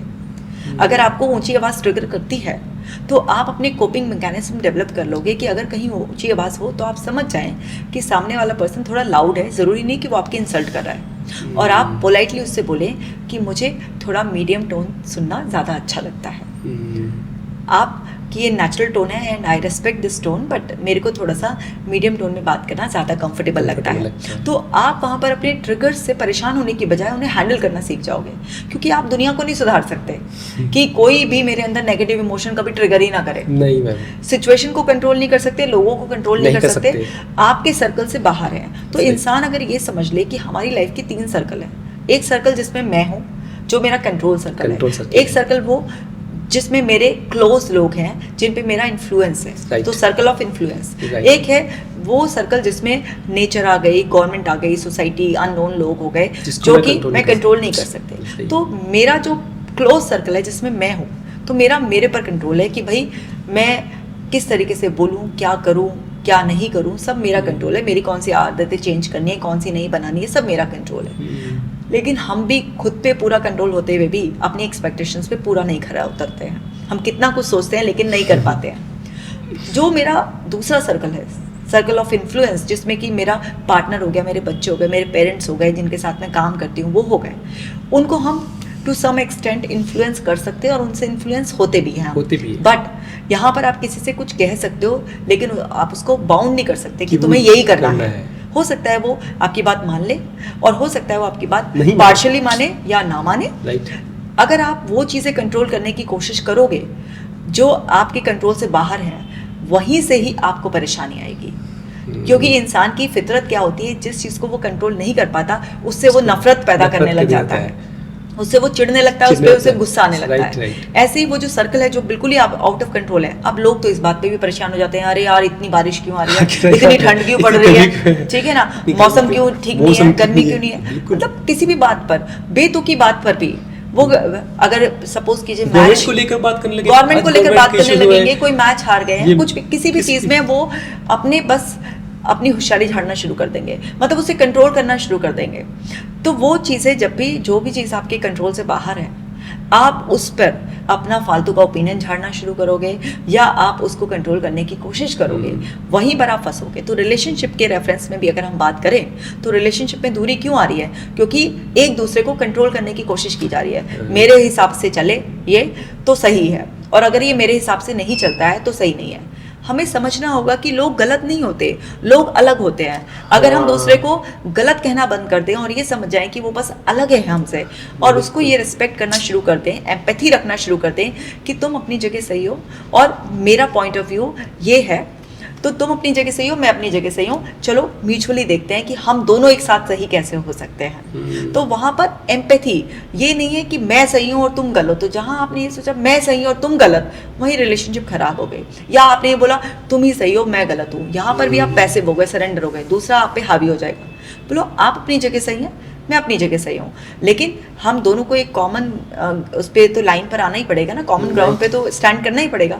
तो चलो दोनों अपना अपना पॉइंट ऑफ व्यू रखते हैं और एक विन विन सिचुएशन को निकालते हैं। तो पहला तो कंट्रोल बंद करना है आपको, एम्पैथी रखनी है आपको, सामने वाले को आपको रिस्पेक्ट देनी है, आपको उसको गलत नहीं बताना है, उसको अलग मानना है बस कि वो अलग है। क्योंकि आप मिले उससे 20 साल की उम्र में, 25 साल की उम्र में, उससे पहले तो उसने सब कुछ अलग ही जिया है ना। उसकी एजुकेशन अलग, फैमिली अलग, उसके अंदर ट्रेडिशनल अलग फॉलो की जाते हैं, कई बार कास्ट अलग होती है, लैंग्वेज अलग होती है ना, बहुत कुछ अलग होता है, कई बार कंट्री अलग होती है, बहुत कुछ अलग होता है। तो यहाँ पर समझना ये है कि सामने वाले को कंट्रोल नहीं करना है, एम्पैथाइज करना है और उसको गलत नहीं मानकर उसको अलग मानना है। तो ये हुई अपनी इंटेलिजेंट की भी बात, अपने लिए इमोशनल इंटेलिजेंस डेवलप करने की बात। अब बात आती है दूसरे को, तो जिसके साथ आप रहते हो उसके आप हर पहलू से मिलते हो, क्योंकि जब नई नई रिलेशनशिप होती है तो उसमें क्या होता है, फैंसी पार्ट सामने आता है। जब आप किसी के साथ लंबे समय तक रहते हो तो उसका रॉ पार्ट भी सामने आता है। तो जब आप उसके साथ रहोगे ना तो उसकी डे टू डे लाइफ के अंदर हर पार्ट उसको एग्जैक्टली, बिल्कुल एग्जैक्टली। अब मैं यहाँ पर तैयार बैठी हूँ, लेकिन मैं अपने हस्बैंड के साथ तो बहुत रॉ पजामा में भी होती हूँ ना, ठीक है। वहाँ ये थोड़ा ना है कि मेरी कुछ ऐसी कंपल्शन है कि मैं बिल्कुल तैयार होकर बैठूंगी। सही बात है। तो आपका पार्टनर आपको बहुत रॉ फॉर्म में भी देखता है, ठीक है। तो वहाँ पर आप धीरे धीरे जिसके साथ रहते हैं ना तो उसको समझना शुरू कर देते हैं, अगर आप उस पर ध्यान दे तो। अगर आप उस पर ध्यान नहीं देंगे तो आप उसे, चाहे आप उसके साथ 10 साल रह ले, 20 साल रह ले, आप उसे कभी समझ नहीं पाएंगे। अगर आप किसी पर ध्यान देंगे तो कुछ महीनों में ही आप उसको इतना अच्छा समझ जाएंगे जैसे आप सालों से उसके साथ रहे। तो सबसे पहले अपने पार्टनर की वैल्यू करना सीखें। जिस भी चीज़ की वैल्यू करते हैं, हम उस पर ध्यान देते हैं, हम उसको ही डीप में जाकर समझ पाते हैं। बिल्कुल सही बात। और जब आप अपने पार्टनर पर ध्यान देंगे, उसकी वैल्यू करेंगे और उसको जब आप समझेंगे, तो आपको खुद ही पता चल जाएगा, जैसे अपने बारे में पता चल जाता है कि मेरे पार्टनर को ये बातें ऑफ कर देती है, बुरा महसूस करा देती है, उसकी ये ज़रूरतें हैं। हर चीज़ वो एक्सप्रेस कम करता है, लेकिन वो दिल का बहुत अच्छा है। सही बात। तो आप उससे अननेसेसरी की डिमांड नहीं करेंगे, एक्सप्रेस कर, एक्सप्रेस कर, एक्सप्रेस।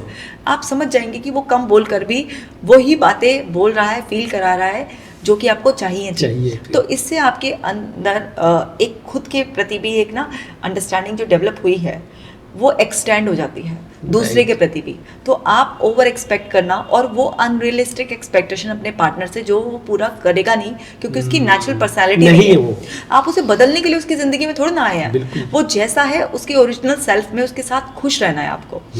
थोड़ा बहुत तो हम एक दूसरे को इन्फ्लुएंस करते ही हैं और बदलते ही हैं, लेकिन आप किसी के ओरिजिनल सेल्फ पर अटैक करके उसको पूरा नहीं बदल सकते।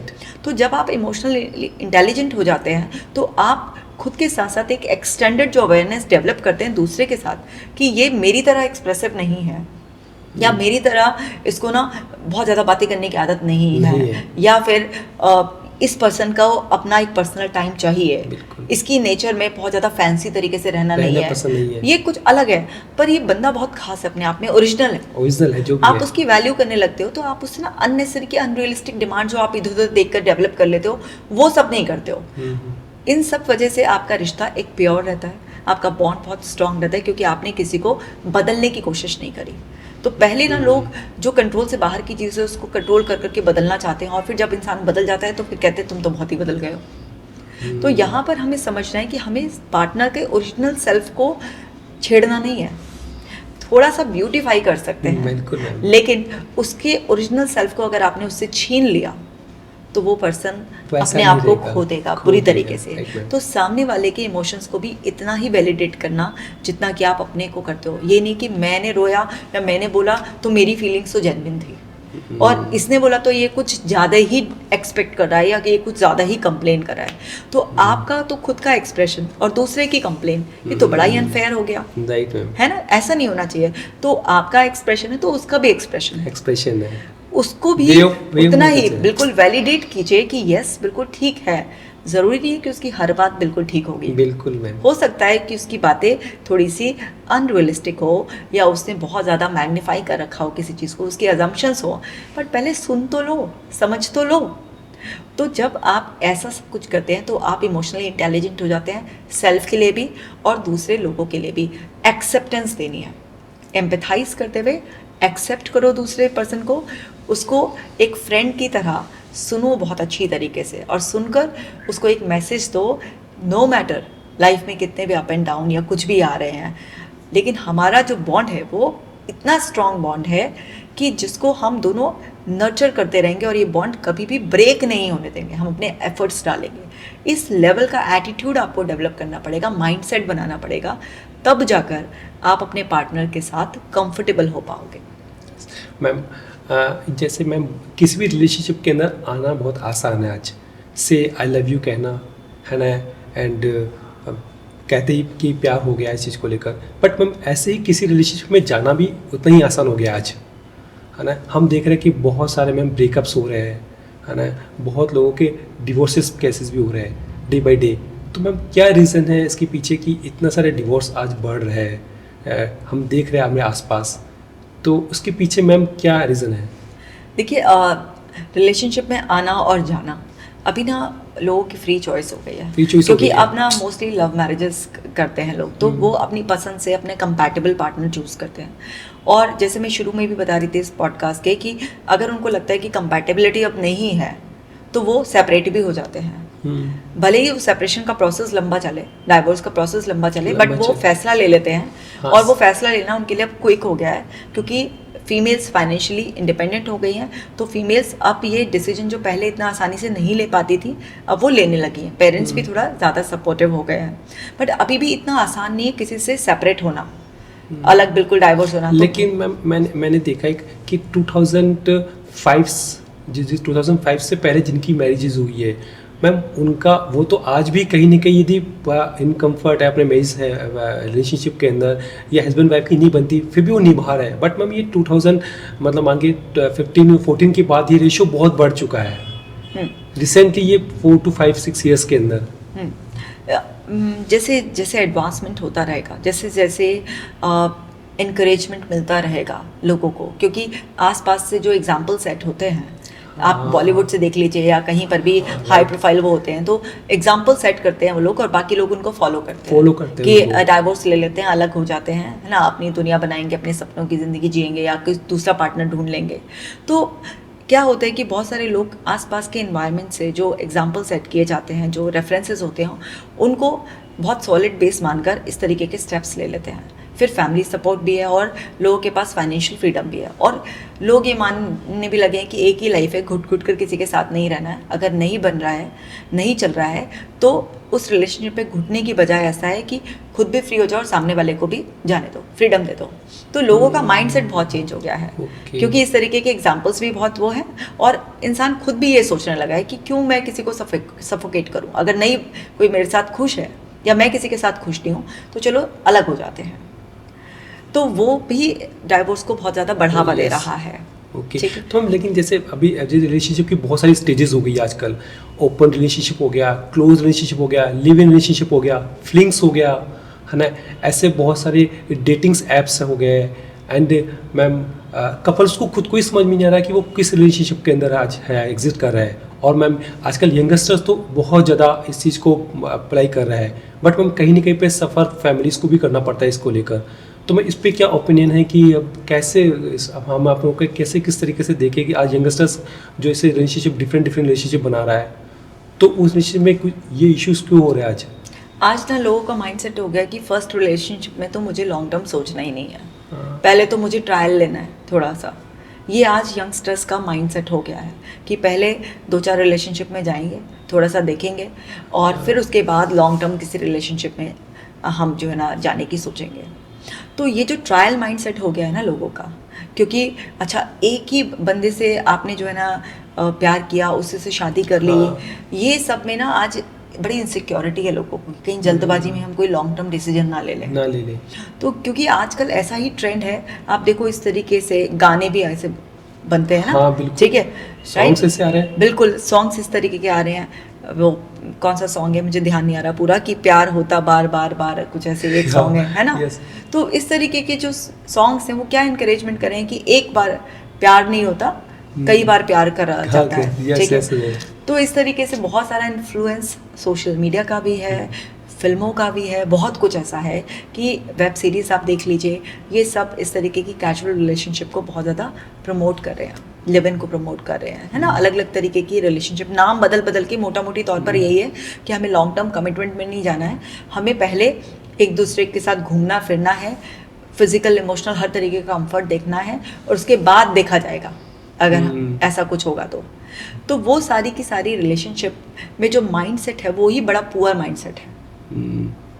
अब हर चीज़ का ना पॉजिटिव नेगेटिव होता है। पहले क्या था कि जिसको आपने दिखा दिया या जिसके साथ आप हो गए, उसके साथ आप निभा रहे हो।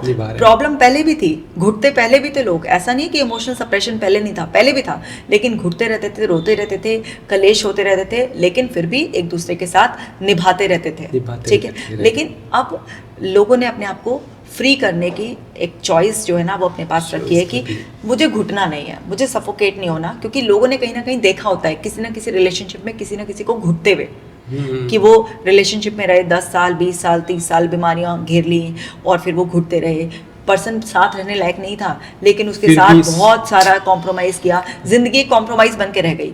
एक तो वो भी एक्सपीरियंस होते हैं जिसकी वजह से ना लोगों के अंदर ये हो जाता है कि नहीं मुझे नहीं सहना, ये बिल्कुल बेवकूफ़ी है कि ऐसे सहते रहो टॉर्चर और किसी के साथ रिलेशनशिप रहो। एक ये भी माइंडसेट है मैम। एक ये भी हो गया कि आजकल जैसे पेरेंट्स, अब जैसे कुछ बच्चे हैं जो अपने पेरेंट्स को उन्होंने ऐसे देखा 10 से 20 साल, तो उनके माइंड के अंदर एक साइकोलॉजी बन गई कि मैं ऐसे नहीं रहूंगी। जैसे कोई डॉटर हो गया, मैं ऐसे अपनी मदर की तरह नहीं रहूंगी, मैं जब भी डिसीजन लूंगी, है ना, मैं फटाफट, मैंने अपनी मदर को देखा है वो 20 साल से 25 साल अपने मेरे पापा के साथ ऐसे रही है, उनका नेचर बिल्कुल भी अच्छा नहीं था, बट मम्मी ने क्यों सेपरेशन नहीं लिया, Exactly. तो उनके दिमाग में ये बन जाती, थॉट बन जाती है।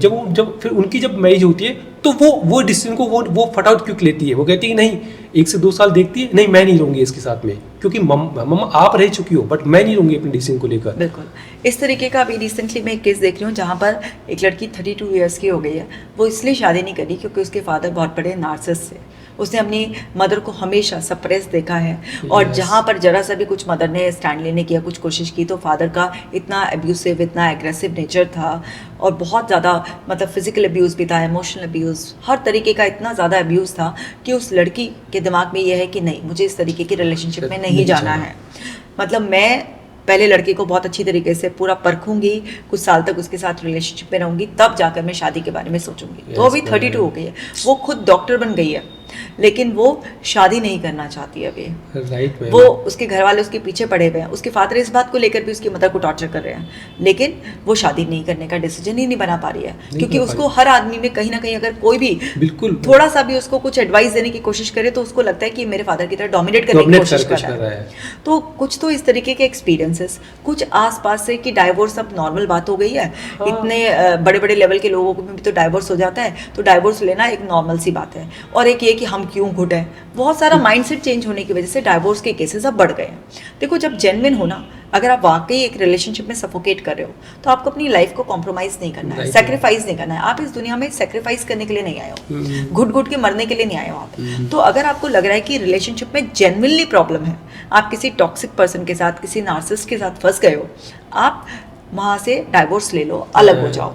लेकिन अगर आपके अंदर पेशेंस नहीं है, टॉलरेंस पावर आपकी कम है, आपने अपनी गलतियां नहीं देखी, आपने अपने पर काम नहीं किया, और आपने खुद अपनी वजह से रिलेशनशिप को इस तरीके से टॉक्सिक कर दिया, और वहाँ पर आपको अननेसेसरी फैमिली का सपोर्ट मिल रहा है, आपके अंदर घमंड है, या आपके अंदर ये गलत फहमी है कि मैं तो फाइनेंशियली इंडिपेंडेंट हूँ और मेरे को तो कोई ज़रूरत नहीं है, ये सब ईगो की वजह से, और आप ये सब कर रहे हैं। इस तरीके से जब डाइवोर्स होते हैं तो ये बड़े पेनफुल होते हैं, क्योंकि डाइवोर्स किसी भी वजह से हो, अगर शुरुआती साल में आपके पास बच्चे आ गए तो बच्चों के लिए बहुत पेनफुल है, आपके पेरेंट्स के लिए, और सोसाइटी कितना भी आज डाइवोर्स को लेकर नज़रिया बदल गई हो, लेकिन डाइवोर्स होने के बाद ना दूसरी रिलेशनशिप में जाने में आपके भी ट्रस्ट इश्यूज, इनसिक्योरिटी, और आपको देखने का नजरिया अभी भी सोसाइटी का उतना ब्रॉड नहीं है, कंफर्टेबल नहीं हो पाते, वो नहीं हो पाते उतने ज़्यादा। राइट।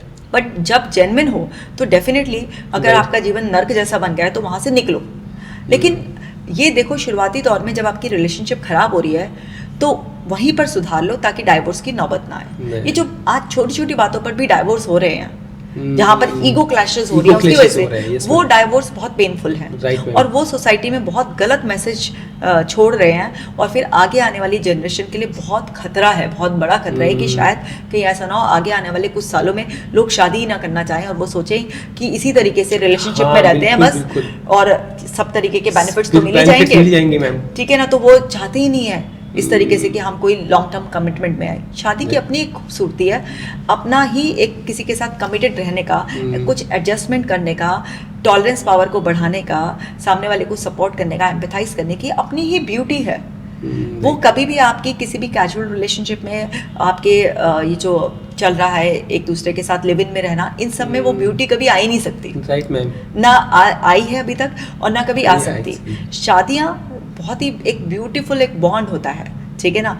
तो वो चीज़, लेकिन पता नहीं, बहुत रिस्क पर है ये सब रिलेशनशिप के आगे चलकर कुछ सालों में क्या होगा।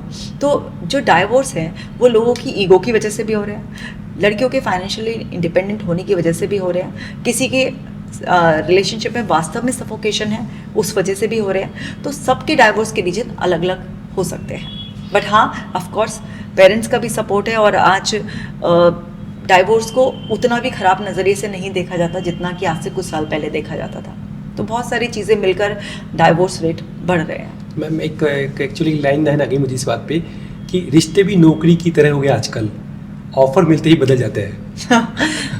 ऐसा भी होता है, ऐसा भी होता है बहुत सारे उसमें कि अच्छा खासा सब चल रहा था, ऑफर मिला, लेकिन सामने वाले कोई बेटर आपको मिल गया कहीं। बिल्कुल मैम, ऐसे हुआ था, एक इंजीनियर कपल था, तो दोनों ने लव मैरिज की, अब क्या हुआ कि लड़के जिस ऑफिस में काम करता था, दोनों हस्बैंड वाइफ अलग अलग उसमें काम करते थे, तो जिसमें काम करता था वहाँ पर एक नई ज्वाइनिंग हुई और वो लड़की उसको जो उसकी वाइफ थी उससे बेटर लगी। तो धीरे धीरे दोनों की बातचीत हुई, क्लोजनेस बढ़ी और वाइफ से कोई प्रॉब्लम नहीं थी, कोई कमी नहीं थी, लेकिन क्योंकि उससे कुछ बेटर वर्जन मिल गया और वो उसकी तरफ मूव कर गया, अफेयर चल गया, फिर उसने धीरे धीरे डाइवोर्स लेने के लिए अपनी वाइफ को कंफ्यूजन में डालना शुरू किया, उसने गैसलाइटिंग करनी शुरू की और मतलब उसकी मेंटल कंडीशन बिगाड़ दी और उसको बिल्कुल डिप्रेशन में धक्का दे दिया। ऐसा भी हो रहा है। तो दुनिया में हर तरीके के लोग हैं, सबको एक जैसा नहीं कहा जा सकता, सब लोग अलग अलग हैं। तो अब ये तो किसी से जब जिसकी रिलेशनशिप में प्रॉब्लम है उसके केस को स्टडी किया जाए, उससे बात किया जाए, तभी डीप बात पता चलती है कि इस पर्टिकुलर पर्सन की रिलेशनशिप क्यों खराब हुई। बट हाँ, मोटा मोटी तौर पे ये सारी चीज़ें आजकल सोसाइटी में चल रही हैं जिसकी वजह से रिलेशनशिप खराब होती हैं और फिर डाइवोर्स की तरफ जाते हैं लोग। मैम एक्चुअली एक रिलेशनशिप के अंदर, हस्बैंड वाइफ के अंदर, एक न्यू रिलेशनशिप के अंदर, जब उसके बाद के अंदर यदि उसके अंदर एक बच्चा आ जाता है, बेबी बोर्न हो जाता है, तो वहीं पर मैम मदर का अफेक्शंस बच्चे की तरफ ज़्यादा होता है। ऑब्वियसली बात है, होगा भी।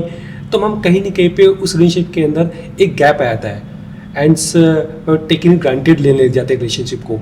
तो मैम उस टाइम पे मैम क्या एक्शन लेना चाहिए कि बेबी होने के बाद भी हमारे रिलेशनशिप को इतना बॉन्डिंग रखें हम, कि ऐसे नहीं कि प्रायोरिटी बेस पे एज ए मदर भी प्रायोरिटी बेस पे बच्चों को रखे, वो एक वो समझे कि हस्बैंड भी मेरे साथ में कोई ना कोई है ना, पहले से हमारा रिलेशन चला आ रहा है। देखिए, जब भी ना आप रिलेशनशिप के नेक्स्ट लेवल पर जाएंगे, यानी कि आपकी फैमिली बढ़ाएंगे, आप बच्चा आएगा, तो यहाँ पर दोनों को ये समझना है कि अब वो जो टाइम आपके लिए था वो शेयर हो जाएगा। हाँ, ठीक है, एक नन्ही सी जान आएगी तो डेफिनेटली वो भी आप पर डिपेंडेंट है, तो उसको ज़्यादा आपका टाइम चाहिएगा। और मदर की प्राइमरी रिस्पॉन्सिबिलिटी आज भी है, ऐसा नहीं कि फादर सपोर्टिव नहीं, आज के फादर बहुत सपोर्टिव हैं, पूरा इक्वली कंट्रीब्यूट करने की कोशिश करते हैं, बट मदर की फिर भी प्राइमरी एक रिस्पॉन्सिबिलिटी है। तो आपकी वाइफ आपको अभी उतना टाइम नहीं दे पाएगी जितना पहले देती थी, तो ये हस्बैंड को समझना है और उसको अगर टाइम सेव करना है अपने लिए तो उसे वाइफ को सपोर्ट करना है, ताकि वो वाइफ को सपोर्ट करे, उसकी रिस्पॉन्सिबिलिटी शेयर करे। क्योंकि कितना भी आप एक्सटर्नल सपोर्ट लगा लोगे, बहुत सारे काम ऐसे होते हैं जो आप एज ए पेरेंट ही अच्छा कर सकते हो। तो अगर हस्बैंड को टाइम चाहिए वाइफ का, तो वो पहले वाइफ को सपोर्ट करे ताकि वो इतना थके नहीं, है ना, उसकी तबीयत बिल्कुल ठीक रहे, वो टाइम बचा पाए। तो ये तरीका हस्बैंड की तरफ से सपोर्टिव हो सकता है, जिससे कि फिर वाइफ के पास टाइम होगा तो वो टाइम डेफिनेटली आपकी वाइफ आपको देगी, आपका बॉन्ड और ज़्यादा नर्चर हो जाएगा, क्योंकि आप सपोर्ट कर रहे हैं, अपने बेबी को बहुत अच्छी परवरिश दे रहे हैं। फीमेल्स को भी ये समझना चाहिए कि बच्चा आ गया तो इसका मतलब ये नहीं कि मेरी दुनिया शिफ्ट हो गई, आपकी दुनिया का एक और हिस्सा बन गया है वो, लेकिन आपका हस्बैंड जो आपके लिए इम्पोर्टेंट था, उसकी इम्पोर्टेंस अभी भी उसको फील करानी है आपको। बच्चे आने के बाद बहुत सारी फीमेल्स ऐसी गलती करती हैं कि वो सारा का सारा फोकस अपना बच्चे की परवरिश पर डाल देती हैं और हस्बैंड को निगलेक्ट करने लगती हैं। ऐसा बिल्कुल भी हमें नहीं करना है कि हस्बैंड को निगलेक्ट करें हमें हस्बैंड को वो टाइम, अटेंशन, प्यार देना है। बस बीच में एक अंडरस्टैंडिंग डेवलप करनी है कि अभी बेबी बहुत ज़्यादा छोटा है, तो आप ही का जो टाइम जो आपको और अभी उसके बड़ा होने पे ज़्यादा मिलेगा, वो थोड़ा सा टाइम हमारे ही बच्चे की परवरिश के लिए, बेबी के लिए मुझे ज़्यादा इन्वेस्ट करना है। तो जब आप हस्बैंड को कॉन्फिडेंस में ले लेंगे और बेबी को जब टाइम देना बेबी को देंगे, लेकिन जब बेबी थोड़ा सा बड़ा होने लगे, ग्रो करने लगे, तो उस टाइम ये मानते हुए कि बेबी से अलग आपकी हस्बैंड वाइफ की भी एक दुनिया है। तो ऐसा नहीं कि जहाँ जा रहे हैं बच्चे को लेकर जा रहे हैं, बच्चे के बिना कहीं नहीं जा रहे हैं, जो हो रहा है वो बच्चे को सेंटर में रखकर हो रहा है। बच्चा इंपॉर्टेंट है, लेकिन आपका हस्बैंड भी उतना इम्पोर्टेंट है, आप भी उतने ही इम्पोर्टेंट हैं। तो वहाँ पर एक समझदारी से बैलेंस क्रिएट करना पड़ता है, क्योंकि फैमिली एडिशन तो इम्पोर्टेंट है।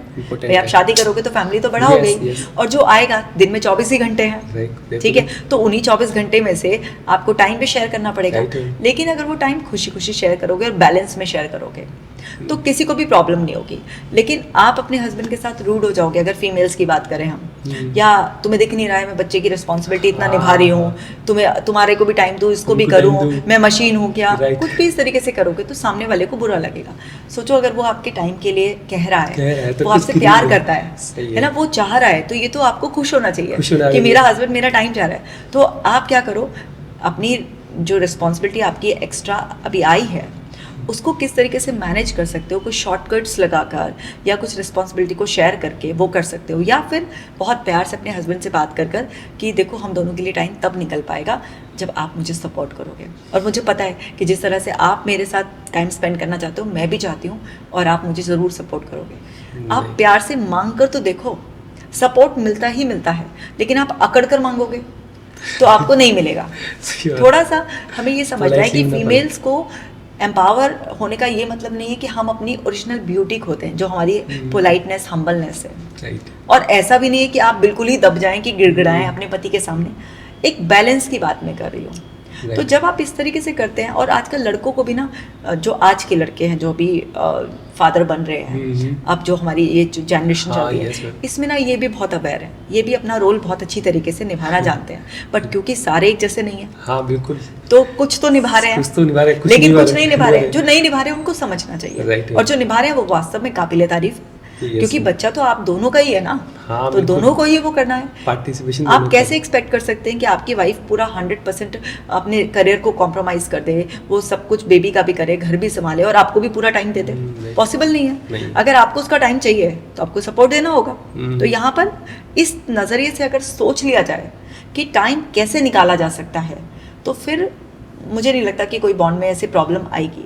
लेकिन यहाँ पर एक बहुत बात और मैं कहना चाहती हूँ कि फीमेल्स में एक होता है कि बच्चा आने के बाद वो ना अपना सारा फोकस बच्चे पे शिफ्ट कर लेती यस है, मैम। और हस्बैंड से वो जो गैप बढ़ता चला जाता है, उसकी वजह से वो क्या है कि वो उनको पता नहीं चलता कि वो गैप कब इतना ज़्यादा बढ़ गया, बहुत ज़्यादा बढ़ गया। राइट। तो थोड़े टाइम के लिए तो गैप बढ़ेगा वो, लेकिन उस गैप को भी कैसे छोटे छोटे फिलर से आप फिल कर सकते हो। Right. एक मैसेज तो कर ही सकते हो ना, बिल्कुल। आते जाते आप कुछ एहसास कर सकते हो, कोई तो बात बोल ही सकते हो ना आप, ठीक है ना। किसी भी तरीके से आप कॉम्पनसेट कर सकते हो उस चीज़ को ना, कि अगर मैं इतना ज़्यादा क्वालिटी टाइम नहीं दे पा रही हूँ तो मैंने किसी और चीज़ कोई छोटा सा एक्ट ऑफ Right. काइंडनेस कर दिया, Right. उससे मैंने फील करा दिया कि यू आर इम्पॉर्टेंट, ठीक है ना।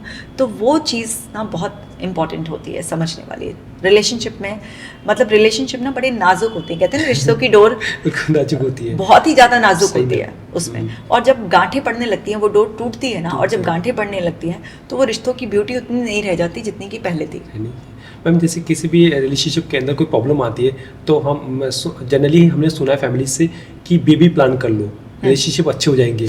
तो मैम इसके पीछे क्या साइकोलॉजी है? क्योंकि ये मतलब कई बहुत बार हमने सुना है अपने आसपास कि नहीं कि बेबी प्लान कर लो, अच्छे रिलेशनशिप हो जाएंगे। ये ना बहुत गलत माइंडसेट है। अगर आपका रिलेशनशिप बिना बेबी के ठीक नहीं चल रहा है, बेबी के आने से कुछ ठीक नहीं होने वाला है, बल्कि आप उसकी लाइफ और ख़राब कर देंगे। क्योंकि आपको ना बेबी कोई ऐसा वो नहीं है कि बेबी आ जाएगा तो आपकी लाइफ में एकदम प्यार ही प्यार घोल देगा, बिल्कुल नहीं।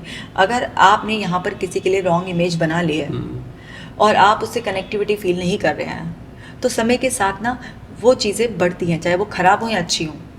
तो वो चीज़ें ना आपका माइंडसेट कभी बदल नहीं सकती। बेबी आके आपका माइंडसेट नहीं बदलेगा, बल्कि और बेबी आकर क्या है, प्राइमरी रिस्पॉन्सिबिलिटी फीमेल की हो जाएगी, ठीक है, वो उसमें बिजी हो जाएगी। तो उसके लिए क्या है, एक तरीके का बेबी कोपिंग मैकेनिज्म हो जाएगा। लेकिन वो बेबी को बाद में टारगेट करेगी कि तेरी वजह से जो है ना, क्या कहते हैं, मैं यहाँ फंसी हुई हूँ, अगर तू नहीं होता तो मैं कब की निकल गई होती। उसके सामने रोएगी, उसके सामने पति की बुराइयां करेगी, अपने मन को हल्का करेगी, और बेबी इस बर्डन के साथ बड़ा होगा कि मेरी वजह से मेरी माँ फंसी रह गई इस रिलेशनशिप में, ठीक है ना, और मेरी माँ कितनी ज़्यादा दुखी है। इस तरीके के मैंने केसेस देखे हैं। एक लड़की मेरे पास आई थी तो उसके फादर और मदर की बॉन्डिंग अच्छी नहीं थी, तो यही जैसे बड़े लोग सलाह देते हैं, आप कह रहे थे, तो उनको भी यही सलाह दी और उन्होंने बेबी कर लिया। लेकिन हस्बैंड की बहुत ही टॉक्सिक नेचर थी, तो वो कभी नहीं बदला, उनकी बॉन्डिंग कभी ठीक नहीं हुई, तो माँ रोती रहती थी।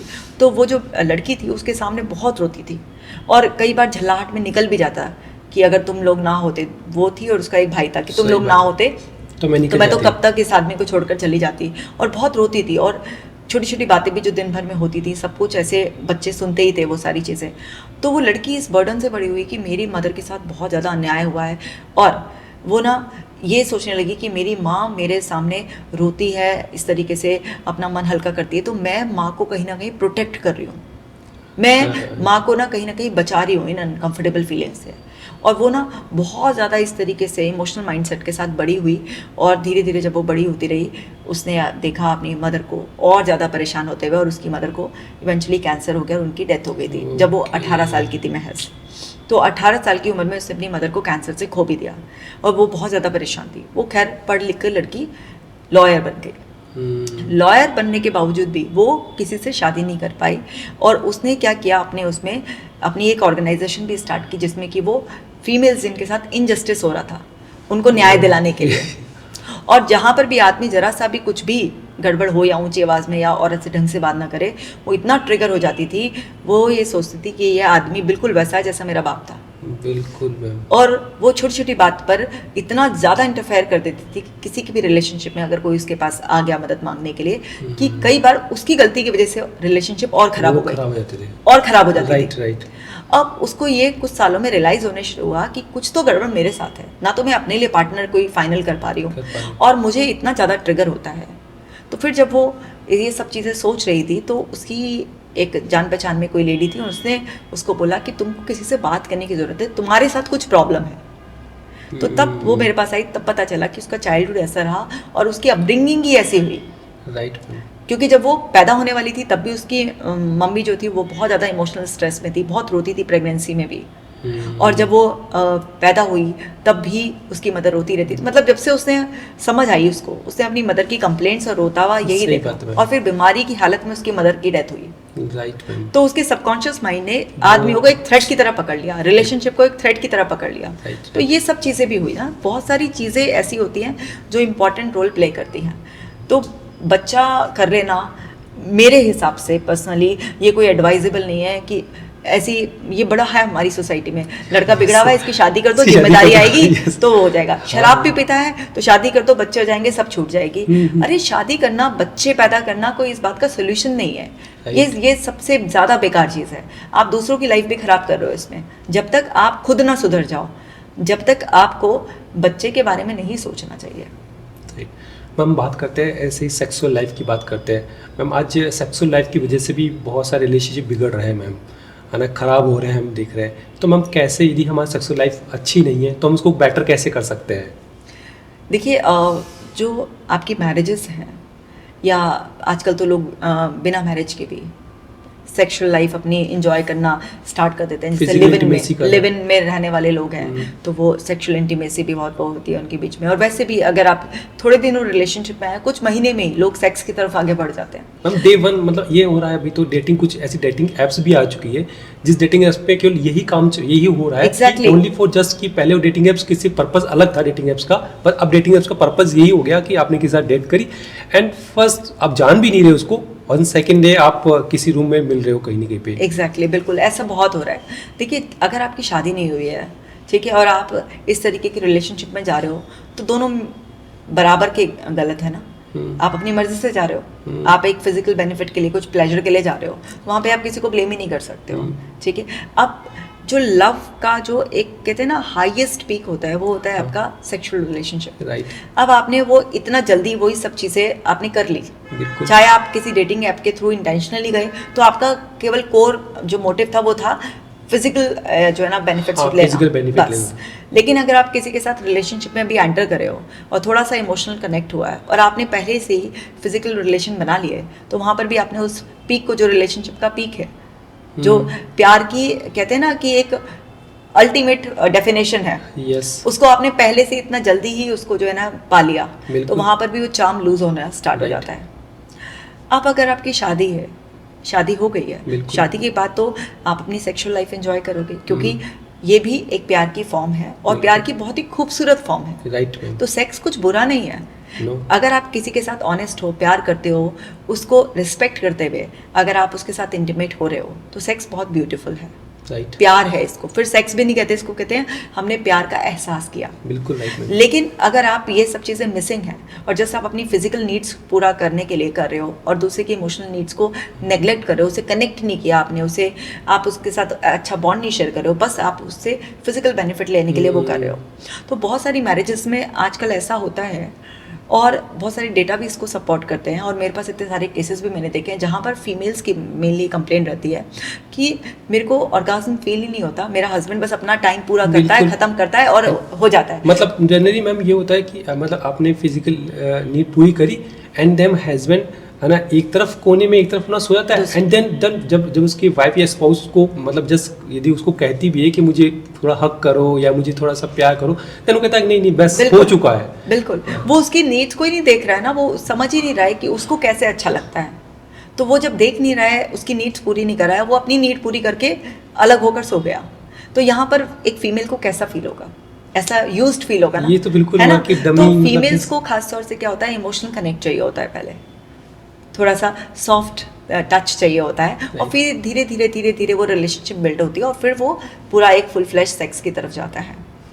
लेकिन यहाँ पर अगर मेल्स इस तरीके से अपनी नीड्स के लिए तो बहुत ज़्यादा वो होते हैं कि मेरे को सपोर्ट करो और मेरी हाँ, नीड्स को पूरा करो, बिल्कुल। और फीमेल्स की नीड्स का ध्यान नहीं रखते हैं कि वो कैसे कनेक्ट होगी। तो यहाँ पर वो रिलेशनशिप धीरे धीरे फीमेल्स की तरफ से क्या होता है कि उसका मन नहीं करता, उसको लगता है तो अपनी नीड पूरी करता है, मेरा तो कुछ पूछता ही नहीं है, मुझे बिल्कुल। कैसे अच्छा लगता है, Right. और मैं बोलूँ तो मैं बदतमीज़ हूँ कि मुझे ज़्यादा ही सेक्स चाहिए, इस तरीके से। तो वो चीज़ ना धीरे धीरे फीमेल्स को ऑफ करने लगती है, कट होने लगती है वो, फिर वो इंटरेस्ट कम कर देती हैं, बहाने बनाने लगती हैं, आज यहाँ दर्द है, आज मैं थकी भी हूँ, ये वो, इस तरीके से करते करते वो डिस्टेंस हो जाता है। कई बार क्या होता है कि हस्बैंड बहुत अच्छा है, फीमेल्स की नीड्स का भी ध्यान रख रहा है, सब कुछ है, लेकिन उसको सेक्स ज़्यादा चाहिए।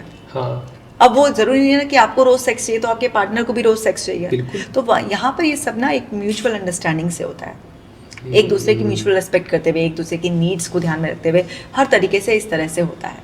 ना कि आपने इसको सिर्फ एक टास्क बना लिया, डे टू डे का टास्क, डेली ये करना ही करना है, राइट। क्योंकि बहुत सारे लोग ना इसको ऐसे बना लेते हैं कि स्लीपिंग रिचुअल है, सोने से पहले ऐसा करना है। ये कुछ नहीं होता, रिलेशनशिप को ये खराब ही कर देता है। किसी चीज़ को बहुत कम करना, किसी चीज़ को बहुत ज़्यादा करना, और किसी चीज़ को सही तरीके से ना करना, ये सभी आपके रिलेशनशिप को ख़राब करते हैं, और फिर आपके जो सेक्सुअल रिलेशन है वो बिगड़ने लग जाते हैं। या फिर ऐसी डिमांड करना जो आपका पार्टनर सपोर्ट नहीं कर रहा है, बहुत अनयूजुअल डिमांड करना कि आपने कोई पॉर्न मूवी देख ली है और हाँ, आप ना जो पॉर्न स्टार कर रही थी वैसा ही आप अपनी वाइफ से या हस्बैंड से डिमांड कर रहे हैं, और वो उसके साथ बिल्कुल भी ओके नहीं है, ठीक है, और आप चाह रहे हो, उसे फोर्स कर रहे हैं, तो इस सब में आपका रिलेशनशिप खराब होगा ही होगा। और फिर आपकी फिजिकल नीड्स पूरी नहीं होगी तो आप उसको या तो पेड नीड्स से कवर करोगे कहीं, या फिर आप कहीं रिलेशनशिप ऐसा देखोगे जहाँ से आपको इस तरीके के बेनिफिट मिले, वो और ज़्यादा आपकी रिलेशनशिप को खराब कर देंगे। तो समझदारी है, चाहे वो इमोशनल नीड्स पूरी करने की बात है या फिजिकल नीड्स पूरी करने की बात है, सब में आपको पार्टनर को समझना होगा, और पार्टनर को समझकर उस रिस्पेक्ट को मेंटेन करना होगा, और एक म्यूचुअल अंडरस्टैंडिंग से, एक म्यूचुअल कंफर्ट से तब वो चीज़ करनी होगी। और इसके लिए बात करना बहुत ज़रूरी है। बात नहीं करते हैं, एक्ट की तरह करते हैं, एक्ट की तरह करते हैं ना। बात करो ना, पहले अंडरस्टैंड करो, धीरे धीरे बिल्ड होने दो, और अपने आप ही वो आपके जो सेक्सुअल प्लेजर आपको चाहिए वो अपने आप ही बहुत अच्छा हो जाएगा अगर आप पार्टनर को कंफर्टेबल कर दोगे अपने साथ। तो राइट। मैम, मेंटल हेल्थ की बात करते हैं। आजकल मेंटल हेल्थ का बहुत इश्यूज आ रहे हैं। हम देख रहे हैं कि मैम डे बाय डे हम सोशल मीडिया की तरफ भाग रहे हैं, है ना। कोई नहीं, हम जैसे सपोज करो हमने कोई पोस्ट डाली और पोस्ट पे लाइक कम आ गया, उसकी वजह से हमको मेंटल हेल्थ का इशू हो रहा है। किसी ने हमें, है ना, कुछ कह दिया, उसकी वजह से हम मेंटल हेल्थ है। फाइनेंशियल की वजह से हमको मेंटल हेल्थ का इश्यूज आ रहा है। तो डे बाय डे लाइफ के अंदर हम मेंटल हेल्थ इशू को हमने आ रहा है, और जिसकी वजह से हमारा रिलेशनशिप कहीं ना कहीं पे खराब हो रहा है। तो मैम, इस तरीके से कुछ हमारे पास मेंटल हेल्थ इश्यूज आ रहे हैं हमारी लाइफ के अंदर, तो हम उसको कैसे दूर कर सकते हैं? कोई तो मैम कुछ ऐसे टिप्स बताइए जिसकी वजह से हम अपने मेंटल हेल्थ को कम कर सकते हैं। देखिए, पहले ना लोगों की मेंटल हेल्थ बहुत अब के मुकाबले बहुत ज़्यादा अच्छी थी, क्योंकि कोई जेन्युइन बहुत बड़ी प्रॉब्लम आती थी तब भी लोग ये सोचते हुए कि अब ये समस्या आई है और इसको कैसे सुलझाया जाए, इससे अपने करीबी लोगों से बातचीत करते थे, कम्युनिकेशन बहुत अच्छा रहता था, और खुद भी सोचते थे और दूसरों के आइडियाज़ भी लेते थे और बातचीत करके सुलझा लेते थे। लेकिन आज क्या है, जैसे इतनी छोटी सी बात से भी कि अगर किसी ने पोस्ट डाली है उसके लाइक्स कम आ गए हैं, इससे भी एक पर्सन डिप्रेस फील करने लग जाता है, एंशियस फील करने लगता है। किसी ने हमने कोई पोस्ट करी और किसी ने कोई रॉन्ग कमेंट्स डाल दिया, वही इशू हो गया। एग्जैक्टली, इशू हो गया, उससे भी इशू हो जाता है बताओ, ना। इतनी छोटी छोटी बातों से भी लोगों की मेंटल हेल्थ डिस्टर्ब हो बिल्कुल हो रही है। कि किसी ने कुछ कह दिया आपके पीछे से, और किसी ने आपको बोल दिया कि आपके पीछे तो पता है ये बात हो रही थी, उसी की वजह से उसको अपना डिस्टर्बेंस हो गया। बिल्कुल, एग्जैक्टली। तो छोटी छोटी बातों से भी, पहले लोग बड़ी बड़ी बातों को भी हंसकर आराम से एक दूसरे से बातचीत करके सलाह करके सुलझा लेते थे। आज छोटी छोटी बातों से भी लोग इतना ज़्यादा डिस्टर्ब हो जाते हैं।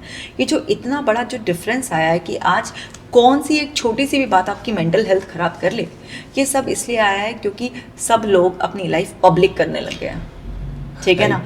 पहले लोग लाइफ पब्लिक नहीं करते थे, पहले लोगों की लाइफ प्राइवेट थी, और पब्लिक केवल वो चीज़ की जाती थी जो पब्लिक करने लायक होती थी। अब हर चीज़ का फिर से वही नेगेटिव पॉजिटिव दोनों है। अब लोग ज़्यादा ओपन हो गए हैं, शेयर करने लगे हैं, ये अच्छी बात भी है।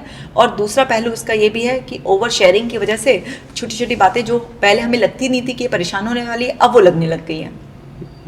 तो कोई भी चीज़ का फ़ायदा नुकसान दोनों होता है। जैसे मोबाइल आया तो मोबाइल के फ़ायदे भी बहुत हैं और मोबाइल के नुकसान भी बहुत हैं, ठीक है। तो दोनों चीज़ को ध्यान में रखते हुए बात करते हैं। तो आज लोगों की जो मेंटल हेल्थ है वो किस बात से ख़राब हो जाए, चाहे किसी ने आपको हाय हेलो नहीं किया इस बात से हो जाए, या आपकी किसी पोस्ट पे लाइक कम आए इस वजह से हो जाए, या आपको किसी ने कुछ बता भी दिया, आपने वेरीफाई भी नहीं किया कि वो पर्सन मेरे बारे में सच में ऐसा बोल रहा था या नहीं बोल रहा था, किसी के सिर्फ कहने पर कोई भी बात से आप डिस्टर्ब हो जाए, फाइनेंशियल लॉस को या किसी की डेथ को या कोई और बातों को तो छोड़ दीजिए, बड़ी बड़ी बातों को तो छोड़ दीजिए, छोटी छोटी बातों से भी लोगों की मेंटल हेल्थ डिस्टर्ब आजकल होने लग गई है। और उसका इफेक्ट कहीं ना कहीं रिलेशनशिप पे बहुत आ गया है, बहुत ज़्यादा आ रहा है। क्योंकि अगर सपोज कीजिए मेरे खुद के पर्सनल इश्यूज हैं तो मेरी फ्रस्ट्रेशन कहाँ निकलेगी? ऑब्वियसली बात है। डिफेंस मैकेनिज्म होता है डिस्प्लेसमेंट, कि अगर कोई इंसान बॉस से परेशान होकर आया है, बॉस को कुछ नहीं कर सकता तो घर में आके वो बीवी पे चिल्ला सकता है, बच्चों पर कर सकता है, ठीक है ना। तो ये डिस्प्लेसमेंट डिफेंस मैकेनिज्म है, जहाँ पर कहीं का गुस्सा कहीं निकाल रहे हो, आपकी फ्रस्ट्रेशन कहीं थी और निकाली कहीं पे। तो सबसे पहले मेरी खुद की जिम्मेदारी है कि मैं अपने आप को समझूं और अपने आप को प्रोटेक्ट करने के लिए मैं डेली, क्योंकि आज मैं इन्फॉर्मेशन नहीं रोक सकती, लोगों को शेयर करने से नहीं रोक सकती हूँ मैं, जो आसपास इतने सारे रेफरेंसेस अब इकट्ठे होते जा रहे हैं उनको नहीं रोका जा सकता, वो सब मेरे कंट्रोल से बाहर है। लेकिन मुझे ये है कि मैं अब अपने आप को प्रोटेक्ट करके चलूं। जैसे हम मौसम का कुछ नहीं कर सकते, बारिश आ सकती है, लेकिन अगर हमारे पास अपना छाता हो तो हम क्या है, जरूरत पड़ने पर अपने आप को प्रोटेक्ट कर लेंगे, खोलकर आराम से चल जाएंगे। तो बिल्कुल ऐसे ही अगर मैं डेली ब्रीदिंग एक्सरसाइज करूं, मैं कुछ समय मेडिटेशन करूं, मैं अपने लाइफस्टाइल को अच्छा रखूं, मौसम के अनुसार जो फल सब्जियां आने हैं उसको खाओ पीऊं, रात को ठीक टाइम पर से सोऊं, सुबह ठीक टाइम पर उठूं मैं, और मैं हर चीज़ का एक पॉजिटिव रियलिस्टिक मीनिंग निकालूं।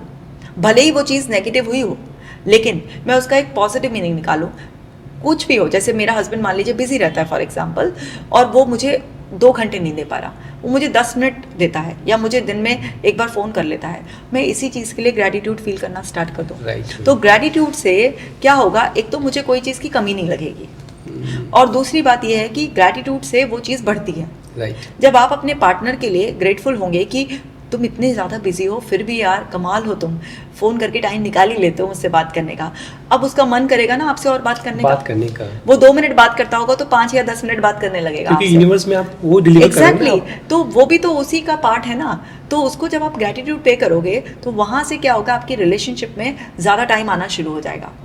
लेकिन आप झीकोगे, अरे यार तुम तो फ़ोन ही नहीं करते हो, कॉल भी करोगे तो हड़बड़ी में 2 मिनट की कॉल करोगे, इससे क्या हो रहा है। अब वो 2 मिनट की भी नहीं करेगा, क्योंकि तुम जब वो 2 मिनट की कॉल करेगा तुम उसमें शिकायतें करोगे, वो कहेगा यार क्या फ़ायदा है, आपने 2 मिनट भी खो दिए। राइट। तो आपके पास जो है आप उसमें ग्रेटफुल फील करना शुरू करो और देखो वो चीज़ कैसे मल्टीप्लाई होती है। आप उसका पॉजिटिव मीनिंग निकालो कि मेरा हस्बैंड मुझे इग्नोर नहीं कर रहा है, वो बिजी है। अगर वो काम नहीं करेगा, अगर वो हम सबके लिए ये सब चीज़ें नहीं करेगा तो हमारा जो जीवन है वो कैसे चलेगा, लाइफ की जो अनसर्टेनिटी आएंगी उसको हम कैसे फेस करेंगे। तो एक तो मीनिंग ये हो गया कि ये मुझे इग्नोर कर रहा है, एक ये मीनिंग हो गया कि वो सब चीज़ हमारे ही वेलबींग के लिए कर रहा है और वो फिर भी एफर्ट्स डाल रहा है, हमारे को कंफर्ट देने के टाइम देता है वो हमें, या देने की कोशिश करता है, और आप उसके लिए ग्रेटफुल हो जाओ। फिर देखो उसको कितना अच्छा फील होगा, कितनी पॉजिटिव एनर्जी दोगे आप।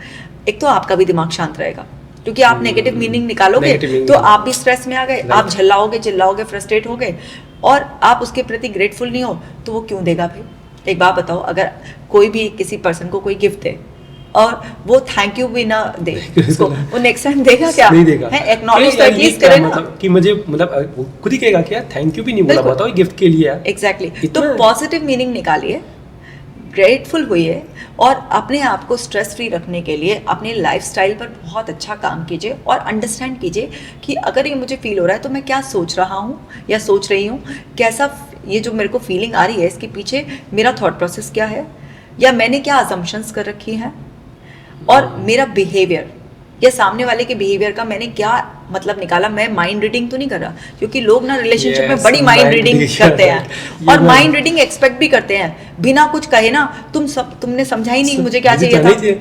ठीक है, मेरे तुम्हें आप- समझ जाना चाहिए था। बिल्कुल साथ समझ रहने का फिर फायदा क्या है, फायदा ही- रिलेशनशिप का फायदा क्या है अगर हर बात मुझे बोलनी पड़े तो। सही आप है। एक्सपेक्ट कर रहे हो सामने वाले से माइंड रीडिंग। माइंड रीडिंग क्या है, असम्पशन है।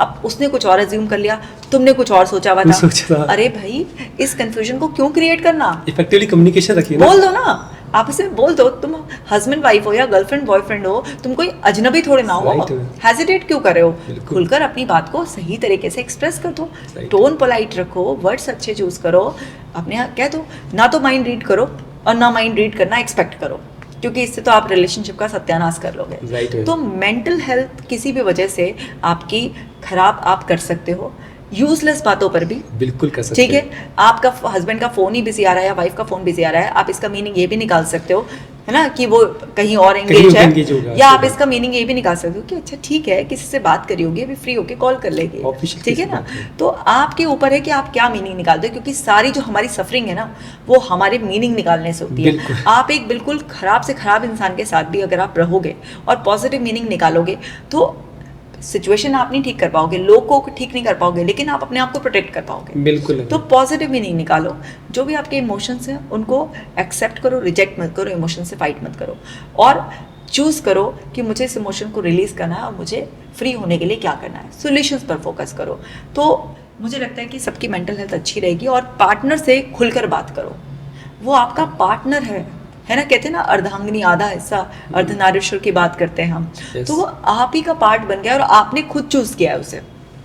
अरेंज मैरिज में भी आपको दिखाया तो गया था ना, बिल्कुल। आपने हाँ करी तभी तो हुई ना शादी। सही बात है। तो आपने चूज किया है और आप खुद अपनी जिंदगी में लेकर आए हो, तो उसको वैल्यू दो, उससे खुलकर बात करो, उसको भी बोलने का मौका दो, और फिर देखो कम्युनिकेशन हर प्रॉब्लम का सोल्यूशन लेकर आता है, क्योंकि Right. बात करने से ही बात बनती है। राइट। हाँ, अगर बात करने से भी बात नहीं बन रही और सामने वाला कसम ही खाकर बैठ गया है बिल्कुल ही, तो भाई फिर तो अपने आप को प्रोटेक्ट करने के Protect लिए करने- आप फ्री हो, राइट। निकलो उस रिलेशनशिप से। राइट मैम, इस एपिसोड के हम कुछ लास्ट मोमेंट में जा रहे हैं। कुछ मैम, कपल काउंसलिंग की हम बात कर रहे हैं आज। बहुत ट्रेंडिंग चल रहा है कपल काउंसलिंग को लेकर। मैम, कपल काउंसलिंग क्या हमारी रिलेशनशिप में कितना ज़रूरी है? बहुत ही इंपॉर्टेंट है। देखिए, जब ना आपसे बात नहीं समझ रही, आपने कम्युनिकेट करके देख लिया, अपनी नीड्स एक्सप्रेस कर ली हैं, आपने सामने वाले को अपनी बातों को खुलकर बताया, और आप लगातार जो है ना पेशेंस रखे हुए थे, आपने काफ़ी इनफ मार्जिन दिया कि हाँ सामने वाला आपको समझेगा, या ये जो प्रॉब्लम्स चल रही है इसको सॉर्ट आउट किया जाएगा। और जब लग रहा है कि आप एक दूसरे को उतना समझ नहीं पा रहे हैं, या आप डिफेंसिव हो जाते हैं, आपकी बातें ना Right. डिस्कशन आर्ग्यूमेंट्स में बदल जाता है, और आप दोनों को ऐसा लग रहा है कि शायद हम ना उस सिचुएशन को बेटर तरीके से संभाल नहीं पा रहे हैं, या फिर अगर कोई आपकी फैमिली मेंबर्स इन्वॉल्व हो रहे हैं तो आपको ऐसा लग रहा है कि नहीं, ये तो बायस हो रहे हैं, ये तो लड़के की तरफ वाले हैं तो इसकी फेवर की बात कहेंगे, तो लड़की की तरफ वाले हैं इसके फेवर की बात कहेंगे। क्योंकि जब भी कोई रिलेशनशिप में प्रॉब्लम आती है तो हम क्या करते हैं, या तो अपने कुछ क्लोज फ्रेंड से या फैमिली से ये तो डिस्कस करते सही हैं, बात। लेकिन वहाँ पर ना हमें ऐसा लगता है कि बायस होकर कोई हमें एडवाइस दे रहा है। हाँ। तो जो आपका थेरेपिस्ट होता है, जो काउंसलर होता है आपका, आप किसी साइकोलॉजिस्ट के पास जाते हैं तो वो ना नॉन बायस अप्रोच, क्योंकि आप दोनों ही उसके लिए एक स्ट्रेंजर हो। ठीक है ना, तो वो किसी के भी फेवर में नहीं होता, वो सही के फेवर में होता है। तो जब आपको लग रहा है कि आपने खुद सुलटाया, लेकिन आपके बीच में मिसअंडरस्टैंडिंग बढ़ रही है, या समझ में आ रहा है एक्सेप्टेंस नहीं हो रही है, डाउट आ रहा है कि पता नहीं ये बात सही है या नहीं है, कहीं ये मुझे मैनिपुलेट तो नहीं कर रहा, या जो फैमिली मेम्बर्स है या फ्रेंड्स हैं उनका ओपिनियन आपको बायस लग रहा है, तो फिर आप उन सबसे अलग होकर अपने रिलेशनशिप को बचाने के लिए एक डिसीजन लो कि हमें एक ऐसे इंडिपेंडेंट पर्सन को चूज़ करना है जो हमारा रिलेटिव नहीं है, हमारे फ्रेंड सर्कल में नहीं है, और एक प्रोफेशनल है जो हमें बिल्कुल अनबायस्ड अप्रोच से ट्रीट करेगा। तो फिर उस पर्सन के पास आप जाओ और अपनी अपनी फीलिंग्स, क्योंकि जैसे मेरे पास कोई रिलेशनशिप के लिए आता है काउंसलिंग के लिए, तो हम क्या करते हैं, हस्बैंड का अलग सुनते हैं और वाइफ का अलग सुनते हैं, फिर उनकी कॉमन बातें भी नोट करते हैं, और जो उनकी बातें एक दूसरे से मैच नहीं करते हैं उसका अलग सेपरेट नोट करते हैं। उसके बाद दोनों का एक कलेक्टिव सेशन लेते हैं और पहले से एजुकेट कर देते हैं, आप दूसरे पर अटैक नहीं करोगे, Right. एकदम से यहाँ पर आर्ग्यूमेंट्स नहीं, आप आराम से कॉमन चीज़ें हमें मैच करनी होती है, Right. और फिर देखते हैं, पूरा स्केच बनाते हैं कि कहाँ वाइफ को इम्प्रूव करना है, कहाँ हस्बैंड को इम्प्रूव करना है, Right. कहाँ कॉमन उनके कपल गोल होने चाहिए। Right. ये सब कर कर उनकी रिलेशनशिप पर जब काम किया जाता है तो उनकी रिलेशनशिप बेटर हो जाती है। तो इसमें हेजिटेट नहीं करना चाहिए। और आजकल लोग बहुत ओपन हो गए हैं, आजकल तो लोग प्री मैरिज काउंसलिंग भी लेते मैम हैं। वही मेरा क्वेश्चन था तो मेरे कि पास प्री आजकल- मैरिज काउंसलिंग के लिए भी लोग हाँ, आते yes, हैं। आजकल लोग बहुत अवेयर हो गए हैं, वो जन्म पत्री के बजाय दिमाग की पत्री हाँ, मिलवाने में यकीन yes, रखते yes, हैं। कॉमन टेस्ट करते हैं हम, साइकोमेट्रिक टेस्ट, जिससे कि हम उनकी पर्सनालिटी का, उनके Yes. कम्युनिकेशन पैटर्न का, उनके बिहेवियर पैटर्न का वो सारा मैच करते हैं और उनको बताते हैं कितनी कंपैटिबिलिटी और क्या डिफरेंसेस हैं और कैसे आप कंपैटिबल हो सकते हो। Right. तो वो सब चीज़ें करते हैं। तो प्री मैरिज या पोस्ट मैरिज कोई भी काउंसलिंग के लिए हेजिटेट नहीं करना चाहिए। ये कोई शर्म की बात नहीं है, बल्कि ये तो एक बहुत ही पॉजिटिव स्ट्रॉन्ग स्टेप है जिससे कि आप अपने रिलेशनशिप को मजबूत कर सकते लेकिन मैम सही, आपने सही बोला, लेकिन मैम बहुत सारी फैमिलीज में आज भी है ना इस चीज़ को माना है, इस चीज़ को कहा जाता है कि फैमिलीज के अंदर कि मतलब कि काउंसलिंग का वर्ड जैसे आता है हाँ। वो भी फिर बात की जाती है कि एज ए रिलेशनशिप काउंसलिंग की बात। अब ये नॉर्मल है, बहुत सारी फैमिलीज में है अभी भी ऐसे इस तरीके का ओवर रिएक्शन इस चीज़ के लिए। बट मोस्टली जो एजुकेटेड फैमिलीज हैं या जो अवेयर हैं वहाँ पर ना बहुत नॉर्मल मानने लगे हैं। क्योंकि देखो मेरे पास पिछले कुछ सालों में इतने ज़्यादा हाँ, केसेस yes, बढ़े हैं, तो डेफिनेटली लोग अवेयर हो रहे हैं इस बारे Yeah, में। right. अब इसको इतना कोई शेम या कोई ऐसे टैबू नहीं मानते, इसीलिए तो आ रहे हैं। इसीलिए आ रहे हैं। वो है, सब नॉर्मल है अभी। मैम हमारे ऑडियंस को कुछ टिप्स देना चाहोगे जिसकी वजह से अपने रिलेशनशिप को और भी हेल्दी रख पाए और हैप्पीनेस रख पाए? जी बिल्कुल, कम्युनिकेशन ना एक फाउंडेशन है रिलेशनशिप का। क्योंकि आज हम रिलेशनशिप के बारे में बात करें तो ओपन कम्युनिकेशन, डेली आपके पार्टनर से आपकी बात होनी चाहिए। दूसरा, बात करते वक्त आप एक्टिव लिसनर बने, आप उसको जज ना करें, आप उसको फ्री स्पेस दें, क्योंकि उससे आपको ना समझने में बहुत ज़्यादा मदद मिलेगी कि मेरे पार्टनर की लाइफ में क्या चल रहा है, उसके दिमाग में क्या चल रहा है, हमारे रिलेशनशिप का स्टेटस क्या है।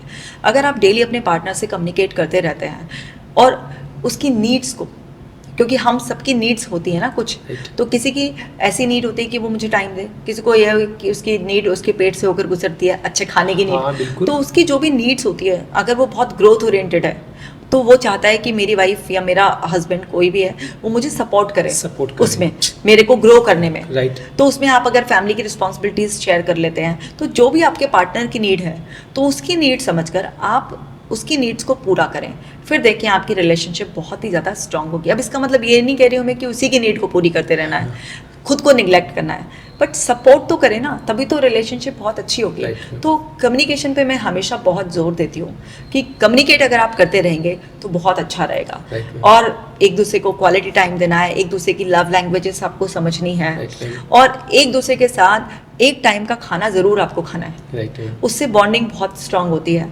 और आपको सोने से पहले अपनी फीलिंग्स को एक दूसरे के लिए एक्सप्रेस ज़रूर करना है। ये सेक्स के बारे में बात नहीं है, ये है कि आप इमोशनली अपने आप को एक्सप्रेस कर रहे हैं, थोड़ा लव एक्सप्रेस करें, एक्सप्रेस करें, बिल्कुल वैसे ही ताजगी के साथ जैसे आपने रिलेशनशिप शुरू करी थी। राइट। तो इस सब से आपकी रिलेशनशिप अच्छी होगी।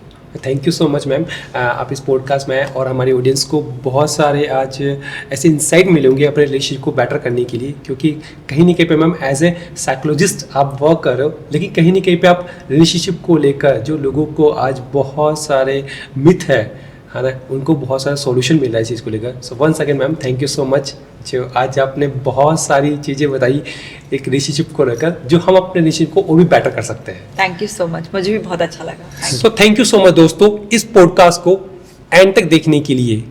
दोस्तों इस पॉडकास्ट में हमने आज एक रिलेशनशिप पे बात करी है, जिससे आप इस वीडियो को जब एंड तक देखोगे तो आपको बहुत सारे ऐसे इश्यूज पता लगेंगे जो हमारे रिलेशनशिप में थे, और इस वीडियो को देखकर हम हमारे रिलेशनशिप को और भी बेटर कर सकते हैं। तो इस वीडियो को आप लाइक कीजिए और मैक्सिमम लोगों तक शेयर कीजिए, जिससे हम आसपास जितने भी एक रिलेशनशिप को लेकर इश्यूज आ रहे हैं उस इश्यूज को हम इस वीडियो को देखकर सॉल्व कर सके। और कमेंट सेक्शन में जाकर आप जरूर बताइए कि आपको इस वीडियो से क्या अच्छा लगा। तो मेरे इस चैनल को सब्सक्राइब कीजिए, क्योंकि ऐसे आपको बहुत सारे इश्यूज जो हमारे जनरली हमारी लाइफ में है वो आपको जरूर देखने को मिलेंगे। तो मैं वंस अगेन आपको कहना चाहूँगा, इस वीडियो को लाइक कीजिए, शेयर कीजिए और सब्सक्राइब कीजिए। Thank you so much.